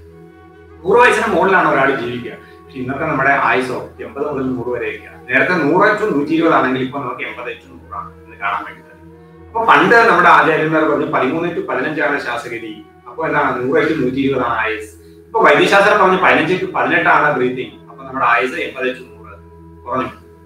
ഇനിയും ശ്വാസഗതി മുകളിലേക്ക് പോയാൽ നിങ്ങളുടെ ആയുസ് താഴേക്ക് വരും. ഇത് നമുക്ക് നമ്മുടെ ജീവജാലങ്ങളെ നോക്കിയാൽ കാണാം. നമ്മളുടെ ജീവജാലങ്ങളെ എടുക്കുന്ന സമയത്ത് നമ്മൾ നോക്കുള്ളൂ. ഇപ്പോ ശ്വസന സംവിധാനത്തിലേക്ക് വരുന്ന സമയത്ത് ഏറ്റവും കൂടുതൽ ബ്രീത്തിങ് പാറ്റേൺ ഉള്ള ജീവിയാണ് മുയൽ, എലി ഒക്കെ. ഒരു മിനിറ്റിൽ 30 എബോവ് ആണ് അവരുടെ. 30-ലധികം തവണ ഒരു മിനിറ്റിൽ ശ്വാസം എടുത്ത് വിടുന്ന ജീവികളാണ് ഈ എലിയും മുയലും ഒക്കെ. അതിന്റെ മാക്സിമം ആയുസ് എന്ന് പറയുന്നത് 7 വർഷമൊക്കെയാണ്. 6-7 വർഷമാണ് മുയൽ, എലിയൊക്കെ ജീവിച്ചിരിക്കുക. അപ്പോൾ ശ്വാസത്തിന്റെ ഗതി കൂടി നിൽക്കുന്നവരുടെ ആയുസ് കുറഞ്ഞു നിൽക്കുന്നതായിട്ട് നമുക്ക് കാണാൻ വേണ്ടിയിട്ട് കഴിയും. പിന്നെ അത് കഴിഞ്ഞാൽ നായയിലേക്കൊക്കെ വന്നു കഴിഞ്ഞാൽ 25 എബോവ് 25 ഒക്കെയാണ് നായയുടെ ഒരു മിനിറ്റിലെ ശ്വസനം എന്ന് പറയുന്നത്. 14 വർഷമാണ് അതിന്റെ മാക്സിമം ആയുസ്. അപ്പൊ അതിൽ നിന്ന് കുറച്ചുകൂടി ശ്വാസത്തിന്റെ ഗതി കുറഞ്ഞപ്പോ എന്താണ് 7-ൽ നിന്ന് 14-ലേക്കൊക്കെ അതിന്റെ ആയുർദൈർഘ്യം കൂടുന്നതായിട്ട് നമുക്ക് കാണാൻ വേണ്ടിയിട്ട് സാധിക്കും നോക്കുമ്പോൾ. പിന്നെയോ കുതിര, അതിന്റെയൊക്കെ ആയുസ് എബോവ് 20 ആണ്. 20+ ആണ് കുതിരയുടെയൊക്കെ ശ്വാസഗതി ഒരു മിനിറ്റിൽ പറയുന്നത്. അപ്പൊ അതിന്റെ ആയുർദൈർഘ്യം വീണ്ടും എന്താണ് എബോവ് 25, 20-25 വർഷം അല്ലെങ്കിൽ എബോവ് 25 ഇയേഴ്സ് ഒക്കെയാണ് എന്ത് അതിന്റെ ആയുസ്. കുതിരയുടെയൊക്കെ ആയുസ് നമുക്ക് നോക്കുമ്പോൾ നമുക്ക് അങ്ങനെ കാണാൻ പറ്റും. വീണ്ടും ദൈർഘ്യം കൂടി മുകളിലേക്ക് കൂടി വരുന്നതായിട്ട് നമുക്ക് കാണാൻ പറ്റും. മനുഷ്യന്റെ ദൈർഘ്യമാണ് ഈ പറഞ്ഞ 15, 13-15 വന്ന് 100-120. അത് പറഞ്ഞാൽ അതനുസരിച്ച് കുറയുന്നു. എന്നാൽ ആനയുടെ ആയുർദൈർഘ്യം എന്ന് പറയുന്നത് ഒരു മിനിറ്റിൽ അതിന്റെ ശ്വാസം ബിലോ 10 ആണ്. 7 to 10 ഒക്കെയാണ് ആരുടെ ഒരു മിനിറ്റിൽ ആനയുടെ ശ്വാസം ഒക്കെ പറയുന്നത്. അതിന്റെ ആയുസ് പറയുന്നത് 150 വർഷമാണ്. 150 വർഷമാണ് അതിന്റെ ആയുസ്. സർപ്പത്തിന്റെ ഒക്കെ ആയുസ് പറയുന്നത് 150 വർഷമൊക്കെയാണ് പറയുന്നത്. അപ്പൊ ബിലോ 10, 7 to 10 ഒക്കെയാണ് ആരുടെ ആയുർദൈർഘ്യം ഈ ശ്വാസഗതി പറയുന്നത്. ഈ ഇങ്ങനെയുള്ള ജീവജാലങ്ങളുടെ ശ്വാസത്തിന്റെ ഗതി. ആമയുടെ ശ്വാസഗതി പറയുന്നത് പിന്നെ ഒരു മിനിറ്റിൽ 1-2 തവണയൊക്കെയാണ്. മാക്സിമം 3 തവണ. ഒരു മിനിറ്റിൽ 1-2 തവണ ഒക്കെ ശ്വസിക്കുന്ന ജീവിയാണ് ആമ. അതിന്റെ ആയുർദൈർഘ്യം പറയുന്നത് 200 വർഷമാണ്. 200 മുതൽ 300 വർഷം വരെയൊക്കെയാണ് ആ ആമ ജീവിച്ചിരിക്കുന്നത്. അപ്പൊ അതിന്റെ ശ്വാസത്തിന്റെ ഗതി എത്ര? മിനിറ്റിൽ 1-2 ആണ്. ഇത് നമുക്ക് കാണാൻ വേണ്ടിയിട്ട് സാധിക്കും. അപ്പോൾ നമ്മുടെ ഈ ജീവജാലങ്ങളെ നോക്കുമ്പോൾ ആ ജീവജാലങ്ങൾ ശ്വാസത്തിന്റെ ഗതിയെ എങ്ങനെയാണോ ഓരോ ജീവനിലുമുള്ള ശ്വാസത്തിന്റെ ഗതി, ഓരോ ജീവനിലുമുള്ള ശ്വാസത്തിന്റെ ഗതി എപ്രകാരമാണ് അപ്രകാരം അതിന്റെ ജീവിത ദൈർഘ്യം കൂടിയോ കുറഞ്ഞിരിക്കും. ഓരോ ജീവിയിലുമുള്ള പ്രാണന്റെ, ഓരോ ജീവനിലുമുള്ള, ജീവി എന്ന് പറയുന്നത് ജീവൻ ഉള്ളതിനെയാണ് ജീവി എന്ന് പറയുക. ജീവൻ ഉള്ളതിന് പറയുന്ന പേരാണ് ജീവൻ. അപ്പൊ ഓരോ ജീവനിലുമുള്ള പ്രാണദൈർഘ്യത്തെ ആശ്രയിച്ചിട്ട് ആയുർദൈർഘ്യം കൂടിയോ കുറഞ്ഞോ ഇരിക്കുന്നതായിട്ട് നമുക്ക് കാണാൻ വേണ്ടി. ഇവിടെയാണ് പ്രാണായാമത്തിന്റെ പ്രസക്തി. തസ്മിൻ സവിശ്വാസ പ്രശ്വാസോർഗതി വിച്ഛേദഃ ഇത് പ്രാണായാമ. ആ പ്രാണന്റെ ആയാമം ദൈർഘ്യം വർദ്ധിപ്പിക്കുകയും ക്രമേണ അതിന്റെ ഗതിയെ ഇല്ലാണ്ടാക്കുകയും വിച്ഛേദിക്കുകയും ചെയ്യുന്ന സമയത്ത് നമ്മുടെ എന്താണ് ഈ 15-ൽ നിന്ന് അതിന്റെ ഗതി 1, 2, 3-ലേക്കൊക്കെ കൊണ്ടുവരാനോ അല്ലെങ്കിൽ ശ്വാസം ഇല്ലാതെ ദീർഘനേരം ഇരിക്കാൻ പറ്റുന്ന ഒരു അവസ്ഥയിലേക്ക് ഒരാൾ എത്താൻ വേണ്ടിയിട്ട് സാധിക്കും. അതിനനുസരിച്ച് അയാളുടെ ഹെൽത്ത് എന്തായിരിക്കും? കൂടുതൽ ശക്തിമത്തായിരിക്കും എന്നുള്ളതാണ് നമുക്ക് ഇവിടെ കാണാൻ വേണ്ടിയിട്ട് കഴിയുക. ആ പ്രാണായാമത്തിന്റെ പ്രസക്തി വൈദ്യശാസ്ത്രവുമായിട്ട് ബന്ധപ്പെട്ടിട്ട് തന്നെ നമുക്ക് കാണാൻ വേണ്ടിയിട്ട് കഴിയും. ഈ പ്രാണന്റെ ഗതി കുറഞ്ഞു വരുമ്പോൾ നമ്മുടെ ഈ വേവ്സ് മാറി വരുന്നത് നമുക്ക് കാണാൻ വേണ്ടിയിട്ട് സാധിക്കും. ഈ പറഞ്ഞ ഏറ്റവും താഴത്തെ ലെവലിലേക്കൊക്കെ വരുന്ന സമയത്ത് നമുക്ക് അതിന്റെ വേവ്സ് ഡെൽറ്റ, ഗാമ വേവ്സിലേക്ക് പോകും. ശ്വാസം പൂർണ്ണമായിട്ടില്ലാത്ത പ്രാണനെ പൂർണ്ണമായി രോധിച്ച് ദീർഘനേരം ഒരാൾക്ക് ഇരിക്കാൻ കഴിയുമെങ്കിൽ അത് ഗാമ വേവ്സിനായിരിക്കും. പ്രാണന്റെ ചലനത്തെ വളരെ കുറച്ച് 1 മിനിറ്റിൽ 1 തവണയൊക്കെയുള്ള ശ്വാസ ഗതിയിലൊക്കെ ആണെങ്കിൽ ഒരാൾക്ക് ഈ ഡെൽറ്റ വേവ്സിൽ തുടരാൻ വേണ്ടിയിട്ട് സാധിക്കും. അല്ലെങ്കിൽ 1-2 ഒക്കെയാണ് അയാളുടെ ശ്വാസഗതിയെങ്കിൽ ഡെൽറ്റ വേവ്സ് ആയിരിക്കും ഉണ്ടാവുക എന്നുള്ളതാണ് നമുക്ക് കാണാൻ വേണ്ടിയിട്ട്. വീണ്ടും ശ്വാസഗതി 7-ൽ താഴെയാണ് ഒരാളുടെ ശ്വാസഗതിയെങ്കിൽ അയാൾ തീറ്റ വേവ്സിലായിരിക്കും ഉണ്ടാവുക. മനസ്സിലായില്ലേ? അപ്പൊ ഇങ്ങനെ ബ്രെയിൻ വേവ്സിനെ നമുക്ക് ഈ പ്രാണന്റെ ചലനവുമായിട്ട് ക്രമപ്പെടുത്തിയിട്ട് കാണാൻ വേണ്ടിയിട്ട് കഴിയും. ഇതാണ് ആരോഗ്യത്തിന്റെ രഹസ്യം, അല്ലെങ്കിൽ പ്രാണായാമത്തിന്റെ രഹസ്യം എന്ന് പറയുന്നത് ഇതിലാണ് ഇരുന്നത്. എന്തിൽ? ശ്വാസത്തിന്റെ ഗതിയെ കുറച്ചു കൊണ്ടുവരുന്നതാണ് എന്താ പ്രാണായാമത്തിന്റെ രഹസ്യം എന്ന് പറയുന്നത്. അല്ലാതെ എടുത്തുവിടുന്ന ഈ ശക്തിയായിട്ട് വിടുന്നതോ ഒന്നിലെടുത്ത് അതിൽ വിടുന്നതോ അല്ലെങ്കിൽ ബലം പിടിക്കുന്നതോ ഒന്നും അല്ല പ്രാണായാമത്തിന്റെ രഹസ്യം. പ്രാണന്റെ വേഗത കുറയ്ക്കുക എന്നുള്ളതാണ് പ്രാണായാമത്തിന്റെ രഹസ്യം എന്ന് നമ്മൾ അറിയണം. അപ്പൊ ആധുനിക വൈദ്യശാസ്ത്രത്തിന്റെ സിദ്ധാന്തം അനുസരിച്ച് പറയുമ്പോഴും പ്രാണായാമത്തിന്റെ ഗതി വേഗം കുറയ്ക്കുന്ന സമയത്ത് നമുക്ക് ഓക്സിജൻ ട്രാൻസാക്ഷൻ കൂടുന്നു എന്നുള്ളതാണ്. ഒരു മിനിറ്റിൽ നമ്മൾ 15 മുതൽ 18 വരെ ആവർത്തി ശ്വാസം എടുത്തു വിടുന്ന ഒരാളാണെങ്കിൽ ഒരു ശ്വാസത്തിൽ നമുക്ക് ലഭിക്കുന്ന മാക്സിമം ഓക്സിജന്റെ ലെവൽ 5 to 6% ആണ്. ഏതാണ്ട് 30% ഓക്സിജൻ നമ്മുടെ ഉള്ളിലേക്ക് കടന്നു വരുന്നുണ്ട്. ഒരു ശ്വാസത്തിൽ മാക്സിമം 30% വരെ ഓക്സിജൻ നമ്മുടെ ഉള്ളിൽ കടന്നു വരുന്നുണ്ട്. മറ്റ് വാതകങ്ങൾ ഉൾപ്പെടെ പലതും കൂടി ചേർന്നിട്ടാണ് വരുന്നത്. അതിൽ ഓക്സിജന്റെ ലെവൽ ശരാശരി നമ്മുടെ ശരീരത്തിൽ 26 to 30 ഒക്കെയാണ് നമ്മുടെ പെർസെന്റേജ് ഒക്കെ പറയുന്നത്.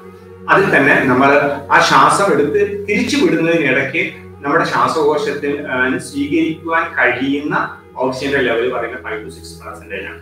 ഈ ശ്വാസത്തിന്റെ ദൈർഘ്യം കൂടുമ്പോൾ കൂടുതൽ നേരം നമ്മുടെ ഉള്ളിൽ ശ്വാസം നിലനിൽക്കുകയാണെങ്കിൽ, അങ്ങനെ കൂടുതൽ നേരം നമ്മുടെ ഉള്ളിൽ ശ്വാസം നിലനിന്നു കഴിഞ്ഞാൽ ഓക്സിജൻ ട്രാൻസാക്ഷൻ ടൈം വർദ്ധിക്കുന്നു എന്നുള്ളതാണ്.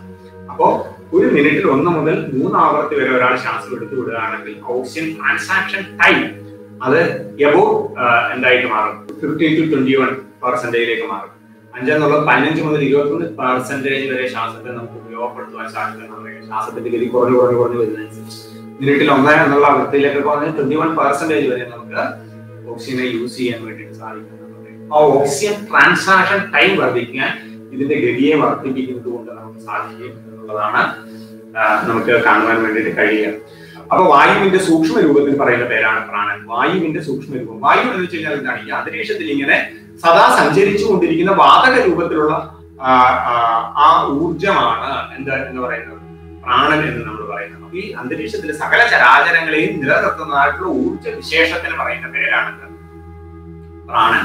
അല്ലെങ്കിൽ സകലതിനെയും വളരാൻ സഹായിക്കുന്ന, ചലിപ്പിക്കുവാൻ സഹായിക്കുന്ന ഊർജമാണ്. വളരാനും ചലിപ്പിക്കുവാനും സഹായിക്കുന്ന ഊർജ വിശേഷമാണ് പ്രാണൻ എന്ന് പറയുന്നത്. അതെന്താണ്? വായുവിന്റെ സൂക്ഷ്മ രൂപമാണ്. വായുവിന്റെ സൂക്ഷ്മ രൂപത്തിൽ പറയുന്ന പേരാണ് പ്രാണൻ എന്ന്. അപ്പൊ ജീവൻ നിലനിർത്താൻ സഹായിക്കുന്ന ഒരു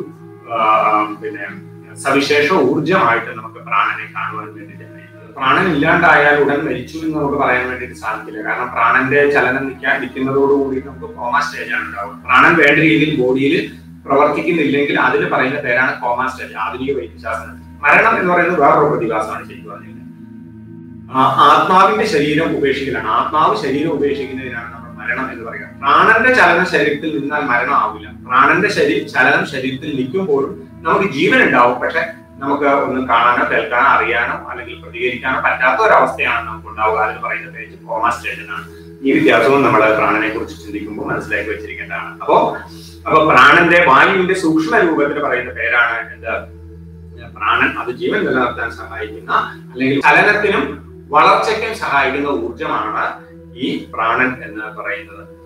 ശ്വാസകോശത്തിന്റെ ചലനം, നമ്മുടെ ശ്വാസകോശത്തിന്റെ ചലനം എന്താണ്? പ്രാണചലനത്തെ ആശ്രയിച്ചായിരിക്കും. അപ്പൊ ശ്വാസകോശം ചലിച്ചാലാണ് നമുക്ക് ഈ ശ്വാസം വരികയും പോവുകയും ചെയ്യാന്ന് വെച്ചാൽ ഈ ശ്വാസകോശത്തെ ചലിപ്പിക്കുന്നതും ആരാണ്? ആ ശ്വാസകോശത്തെ ചലിപ്പിക്കുന്നത് പ്രാണനാണ്. എന്ന് വെച്ച് കഴിഞ്ഞാൽ ആ നെർവ് റൂട്ട്, ആ നെർവിന്റെ കണക്ഷൻസ്, ആ ശ്വാസവുമായിട്ട് ബന്ധപ്പെട്ട നെർവ് കണക്ഷൻസ് ആണ് അതിനെ വികാസ സങ്കോചങ്ങൾക്ക് പ്രാപ്തമാക്കുന്നത്, ശ്വാസത്തെ എടുക്കാനും വിടാനും സഹായിക്കുന്നത്. അതാണ് എന്ന് നമുക്ക് കാണാൻ വേണ്ടി. അപ്പൊ ശ്വാസകോശത്തിന്റെ ചലനം പോലും എന്താണ്? പ്രാണചലനത്തെ ആശ്രയിച്ചിട്ടാണ് ഇരിക്കുന്നത് എന്ന് നമുക്ക് കാണാൻ വേണ്ടിയിട്ട് കഴിയും. പ്രാണൻ ശ്വാസത്തെ ആകർഷിക്കുന്നത് കൊണ്ടാണ് ശ്വാസകോശത്തിന്റെ ചലനം ഉണ്ടാകുന്നത്. അപ്പൊ ശ്വാസകോശത്തിന്റെ ചലനത്തിന്റെ ആധാരം എന്ന് പറയുന്നത് പ്രാണന്റെ ആകർഷണം. പ്രാണൻ ശ്വാസത്തെ ആകർഷിക്കുന്നതാണ് എന്നാണ് നമ്മുടെ ഋഷീശ്വരന്മാര് പറയുന്നത്. അപ്പൊ അങ്ങനെ ആ പ്രാണൻ ശരീരത്തിലേക്ക് പ്രവേശിക്കുന്നതിന് പറയുന്ന പേരാണ് ശ്വാസം. നമ്മുടെ ഉള്ളിലേക്ക് കടന്നതിന് ശേഷം ആ ഉള്ളിലുള്ള ശ്വാസം പുറത്തേക്ക് പോകുന്നതിന് പറയുന്ന പേരാണ് പ്രശ്വാസം. അപ്പൊ ആ ശ്വാസകോശം ചുരുങ്ങി ശ്വാസം പുറത്തേക്ക് പോകുമ്പോൾ അതിനെ പ്രശ്വാസമെന്നും, ആ ശ്വാസകോശം വികസിച്ച് ശ്വാസം ഉള്ളിലേക്ക് കടക്കുമ്പോൾ അതിനെ ശ്വാസം എന്നും പറയുന്നു. അതാണ് ശ്വാസ പ്രശ്വാസം. അപ്പൊ അകത്തേക്ക് കടക്കുന്ന ശ്വാസത്തിന് ശ്വാസം എന്നും പുറത്തേക്ക് പോകുന്ന ശ്വാസത്തിന് എന്തെന്നും പറയുന്നു? പ്രശ്വാസം. അപ്പൊ ശ്വാസ പ്രശ്വാസോർ ഗതി വിച്ഛേദ, അതിന്റെ ഗതിയെ വിച്ഛേദിക്കണം. അതിന്റെ ഗതിയെ വിച്ഛേദിക്കുന്നതിന് പറയുന്ന പേരാണ് കുംഭകം എന്ന് പറയുന്നത്. അപ്പൊ എന്താ? ശ്വാസപ്രശ്വാസം. ശ്വാസം അകത്തേക്ക് വരുന്നത്, പ്രശ്വാസം പുറത്തേക്ക് പോകുന്നത്. ഇതിനെ രണ്ടിനെയും നിയന്ത്രിക്കുന്നത് ആണ് പ്രാണായാമം. അപ്പൊ ഈ 3 കാര്യങ്ങളായി. അകത്തേക്ക് വരുന്ന ശ്വാസം, പുറത്തേക്ക് പോകുന്ന ശ്വാസം, അതിനെ നിയന്ത്രിക്കണം. അതിന്റെ ഗതിയെ വിച്ഛേദിക്കുക. ആ ഗതിയെ വിച്ഛേദിക്കുന്നതിന് പറയുന്ന പേരാണ് കുംഭകം. അപ്പൊ ആ ഗതിയെ വിച്ഛേദിക്കുന്ന ശ്വാസം അകത്തേക്ക് വന്നതിന് ശേഷം അകത്ത് അതിനെ സ്റ്റോപ്പ് ചെയ്യുക, അകത്ത് അതിനെ തടഞ്ഞു നിർത്തുക. അതിന് പറയുന്ന പേരാണ് അന്തർകുംഭകം. ശ്വാസം ഉള്ളിലേക്ക് എടുത്തതിന് ശേഷം ഉള്ളിൽ അതിനെ പിടിച്ചു നിർത്തുന്നതിന് പറയുന്ന പേരാണ് അന്തർകുംഭകം. ശ്വാസം പുറത്തേക്ക് വിട്ടതിന് ശേഷം പുറത്ത് അതിനെ പിടിച്ചു നിർത്തുക, പിന്നെ അകത്തേക്ക് എടുക്കാതിരിക്കുന്നതിന് പറയുന്ന പേരാണിത് ബഹിർകുംഭകം.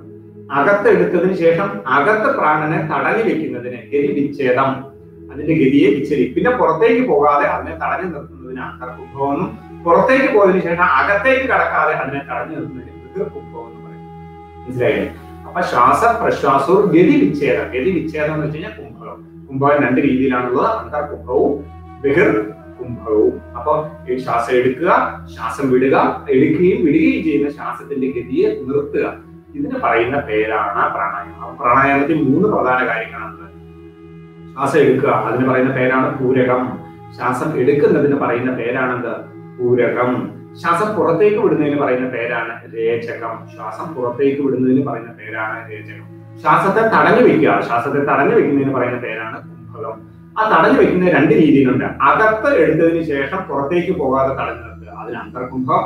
പുറത്ത് വിട്ടതിന് ശേഷം അകത്തേക്ക് കയറാതെ തടഞ്ഞു നിർത്തുക, അതിന് ബഹിർകുംഭകം. ഇങ്ങനെ അപ്പൊ പൂരകം, രേചകം, അന്തർകുംഭകം ആൻഡ് ബഹിർകുംഭകം.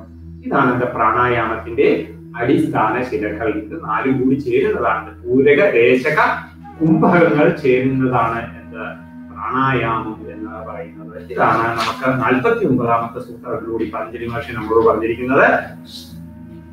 എന്താണ്? തസ്മിൻ സതി ശ്വാസപ്രശ്വാസോർഗതി വിച്ഛേദഃ പ്രാണായാമഃ. ഇനി ഏതൊക്കെ പ്രാണായാമത്തെ കുറിച്ചാണ്? പ്രധാന ചില പ്രാണായാമങ്ങളെ കുറിച്ചിട്ട് പതഞ്ജലി മഹർഷി പറയുന്നു. എന്താണ്? 50ാമത്തെ സൂത്രത്തിൽ ബാഹ്യ ആഭ്യന്തര സ്തംഭവൃത്തി ദേശകാല സംഖ്യാഭി പരിദൃഷ്ടു ദീർഘസൂക്ഷ്മ എന്നാണ് പതഞ്ജലി മഹർഷി അടുത്ത സൂത്രത്തിൽ പറയുന്നത്. ബാഹ്യ ആഭ്യന്തര സ്തംഭവൃത്തി ദേശകാല സംഖ്യാഭി പരിദൃഷ്ടു ദീർഘസൂക്ഷ്മ. എന്താ?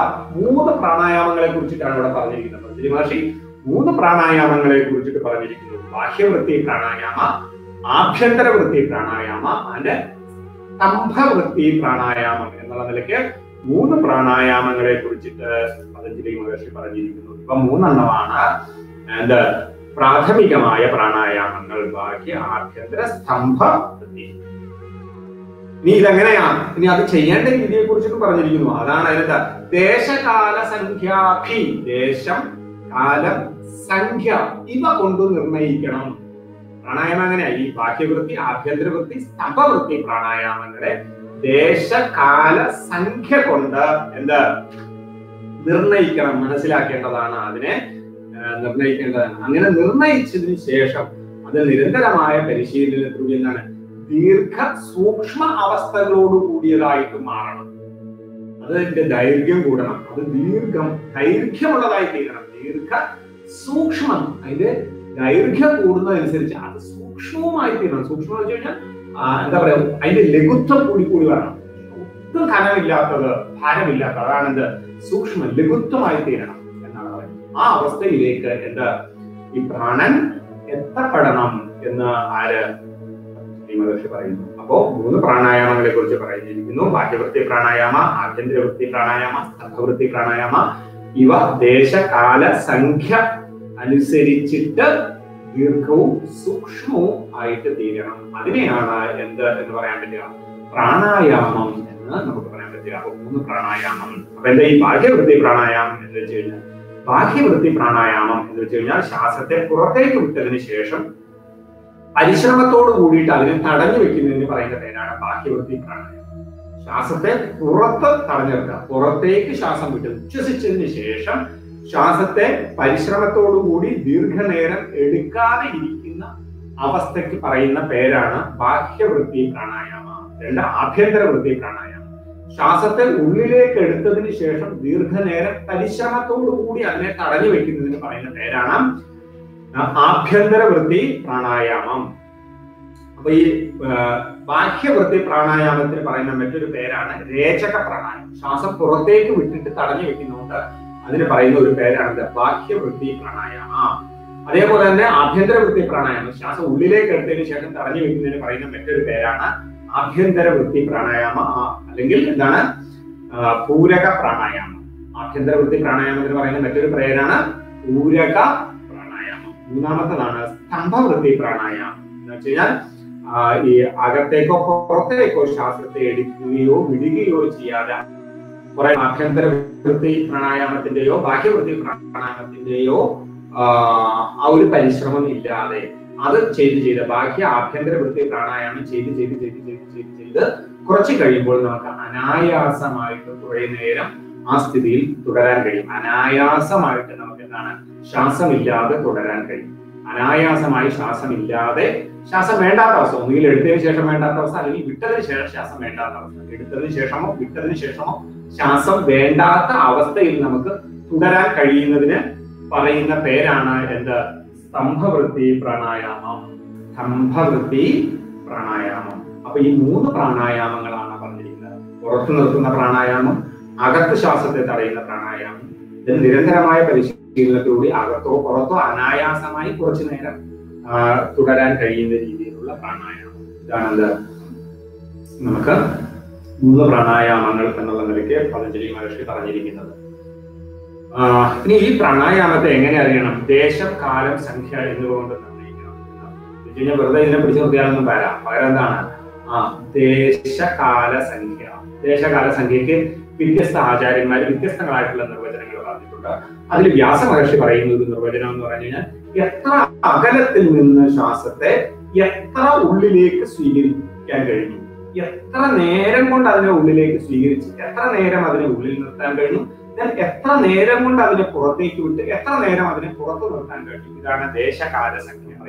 അതുകൊണ്ട് നമ്മൾ എത്ര അകലത്തിൽ നിന്ന് പ്രാണനെ സ്വീകരിച്ച് നമ്മുടെ ഉള്ളിലേക്ക് എത്ര ഉള്ളിലേക്ക് ഇതിനെ കടത്തി വിട്ടു, അതാണ് ദേശം. പുറത്തെ ദേശത്തു നിന്ന് ഉള്ളിലെ ദേശത്തേക്ക് പ്രാണനെ എത്ര കടത്തി വിട്ടു, ദേശം. കാലം, സമയം, എത്ര സമയം കൊണ്ട് നമ്മൾ അതിനെ ഉള്ളിലേക്ക് എടുത്ത് നമ്മൾ അതിനെ എന്ത് ചെയ്തു, എത്ര നേരം അതിനെ നമ്മൾ നിർത്തി, അല്ലെങ്കിൽ നമ്മുടെ ശരീരത്തിൽ നിന്ന് എത്ര അതിനെ സമയം കൊണ്ട് പുറത്തേക്ക് വിട്ട്, എത്ര കാലം കൊണ്ട് എന്താ അതിനെ പുറത്തേക്ക് വിട്ടതിന് ശേഷം നമ്മൾ അതിനെ രോധിച്ചു എന്നുള്ളതാണ് എന്ത്? ദേശകാലം. സംഖ്യ, ഇത് എത്ര ആവർത്തി ഇങ്ങനെ ചെയ്തു, അതാണ് സംഖ്യ. ഇതിനെ എത്ര ആവർത്തി ചെയ്തു എന്നുള്ളതാണ് എന്താ? സംഖ്യ എന്ന് പറയുന്നത്. അപ്പൊ ദേശകാലം സംഖ്യ. എത്ര അകലിൽ നിന്നെടുത്ത് എത്ര ഉള്ളിലേക്ക് ഇതിനെ കൊണ്ടുപോയി, എത്ര സമയം കൊണ്ട് ഇതിനെ എടുത്ത് എത്ര സമയത്ത് ഇതിനെ നിർത്തി, അല്ലെ എത്ര സമയം കൊണ്ട് വിട്ട് എത്ര സമയം നിർത്തി, കാലം. സംഖ്യ, എത്ര തവണ ഇതിങ്ങനെ, അതാണ് ദേശകാല സംഖ്യ കൊണ്ട് അറിയണം. അപ്പൊ ഈ ബാഹ്യവൃത്തി, ആഭ്യന്തരവൃത്തി, സ്തംഭവൃത്തി പ്രാണായാമത്തിൽ ഈ നിലയിൽ ദേശകാല സംഖ്യ കൊണ്ട് അറിയണം. അതിന് വിവേകാനന്ദ സ്വാമികൾ മറ്റൊരർത്ഥവും കൂടി കൽപ്പിക്കുന്നുണ്ട്. ദേശം എന്നുള്ളത് കൊടുത്തിരിക്കുന്നത് ശരീരത്തിന്റെ എത്ര ഉള്ളിലേക്ക് ഇതിനെ കടത്തിവിടാൻ കഴിഞ്ഞു എന്നുള്ളതാണ്. ശരീരത്തിന്റെ ദേശത്തേക്ക്, ശരീരദേശം എന്ന് പറഞ്ഞാൽ ശരീരത്തിന്റെ ഉള്ളിലേക്ക് എത്ര ഏരിയയിലേക്ക് ഇതിനെ കടത്തിവിടാൻ കഴിഞ്ഞു എന്നുള്ളതാണ് ദേശം കൊണ്ട് അർത്ഥമാക്കുന്നത്. അതേപോലെ തന്നെ കാലം കൊണ്ട് അർത്ഥമാക്കുന്നത് എത്ര സമയം അതിനെ ബന്ധിക്കാൻ കഴിഞ്ഞു എന്നുള്ളതാണ്. എത്ര സമയം നമുക്ക് അതിനെ ബന്ധിച്ച് അതിന്റെ ഉള്ളിലേക്ക് പ്രവേശിച്ചതിന് ശേഷം എത്ര നേരം തടയാൻ പറ്റി, അല്ലെങ്കിൽ ഉള്ളിൽ നിന്ന് പുറത്തേക്ക് വിട്ടതിന് ശേഷം എത്ര നേരം തടഞ്ഞു നിർത്താൻ കഴിഞ്ഞു എന്നുള്ളതാണ് അതിനെ കാലം എന്നുകൊണ്ട് ഉദ്ദേശിക്കുന്നത്. സംഖ്യ, ഇതിന്റെ ആവർത്തി, എത്ര ആവർത്തിച്ചു. ഇങ്ങനെയാണ് വിവേകാനന്ദ സ്വാമി. രണ്ടും ഒരേ അർത്ഥം തന്നെയാണ്, വലിയ അർത്ഥ വ്യത്യാസം. ഇങ്ങനെ 2 രീതിയിൽ നമുക്ക് ഇതിനെ കാണാൻ വേണ്ടിയിട്ട്. അപ്പൊ ഇതിനെ എന്താണ്? ദീർഘസൂക്ഷ്മങ്ങളാണ് എന്നാണ് പറഞ്ഞിരിക്കുന്നത്. എന്താ?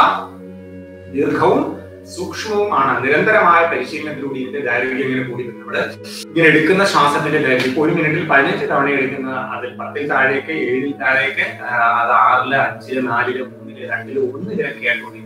അതാണ് ദീർഘം. അതിന്റെ ദൈർഘ്യം ഇങ്ങനെ കൂടി അത് സൂക്ഷ്മമായി തീരും. അത് ക്രമേണ നമ്മൾ എടുക്കുന്നത് നമ്മൾ അറിയാണ്ടായി തീരും. അതാണ് സൂക്ഷ്മം എന്ന് പറയുന്നത്. തുടക്കത്തിൽ നമ്മൾ എടുക്കുന്നത് നമ്മൾ അറിയുന്നുണ്ട്, ശ്വാസം ഇങ്ങനെ വരുന്ന അറിയുന്നുണ്ട്, ശ്വാസം പോകുന്നു അറിയുന്നുണ്ട്, ശ്വാസം ഉള്ളിലേക്ക് എത്ര വ്യാപിക്കുന്നു അറിയുന്നുണ്ട്, ശ്വാസം എത്ര അധിക സമയം കൊണ്ട് പുറത്തേക്ക് പോകുന്നു അറിയുന്നുണ്ട്, ശ്വാസം എത്ര നേരം നമുക്ക് അകത്ത് നിർത്താൻ സാധിച്ചു, ശ്വാസം എത്ര നേരം പുറത്ത് നിർത്താൻ സാധിച്ചു. ഇതെല്ലാം അറിഞ്ഞുകൊണ്ട് ചെയ്യുന്നതാണ് എന്ത്? ബാഹ്യ ആഭ്യന്തര സ്തംഭവൃത്തി പ്രാണായാമം. ഈ ബാഹ്യ ആഭ്യന്തര സ്തംഭവൃത്തി ചെയ്യുമ്പോൾ ഇതിനെ എത്ര അകലെ നിന്ന് എത്ര ഉള്ളിലേക്ക് സ്വീകരിച്ചു, എത്ര സമയം കൊണ്ട് സ്വീകരിച്ചു, എത്ര സമയം അതിനെ തടയാൻ സാധിച്ചു, അങ്ങനെ എത്ര ആവർത്തി നമുക്ക് അതിനെ കണ്ടിന്യൂ ചെയ്യാൻ സാധിക്കുന്നു എന്നുള്ളതൊക്കെ ആ ബോധത്തോട് കൂടിയിട്ട് ചെയ്യുന്ന രീതി. അതാണ് എന്താ?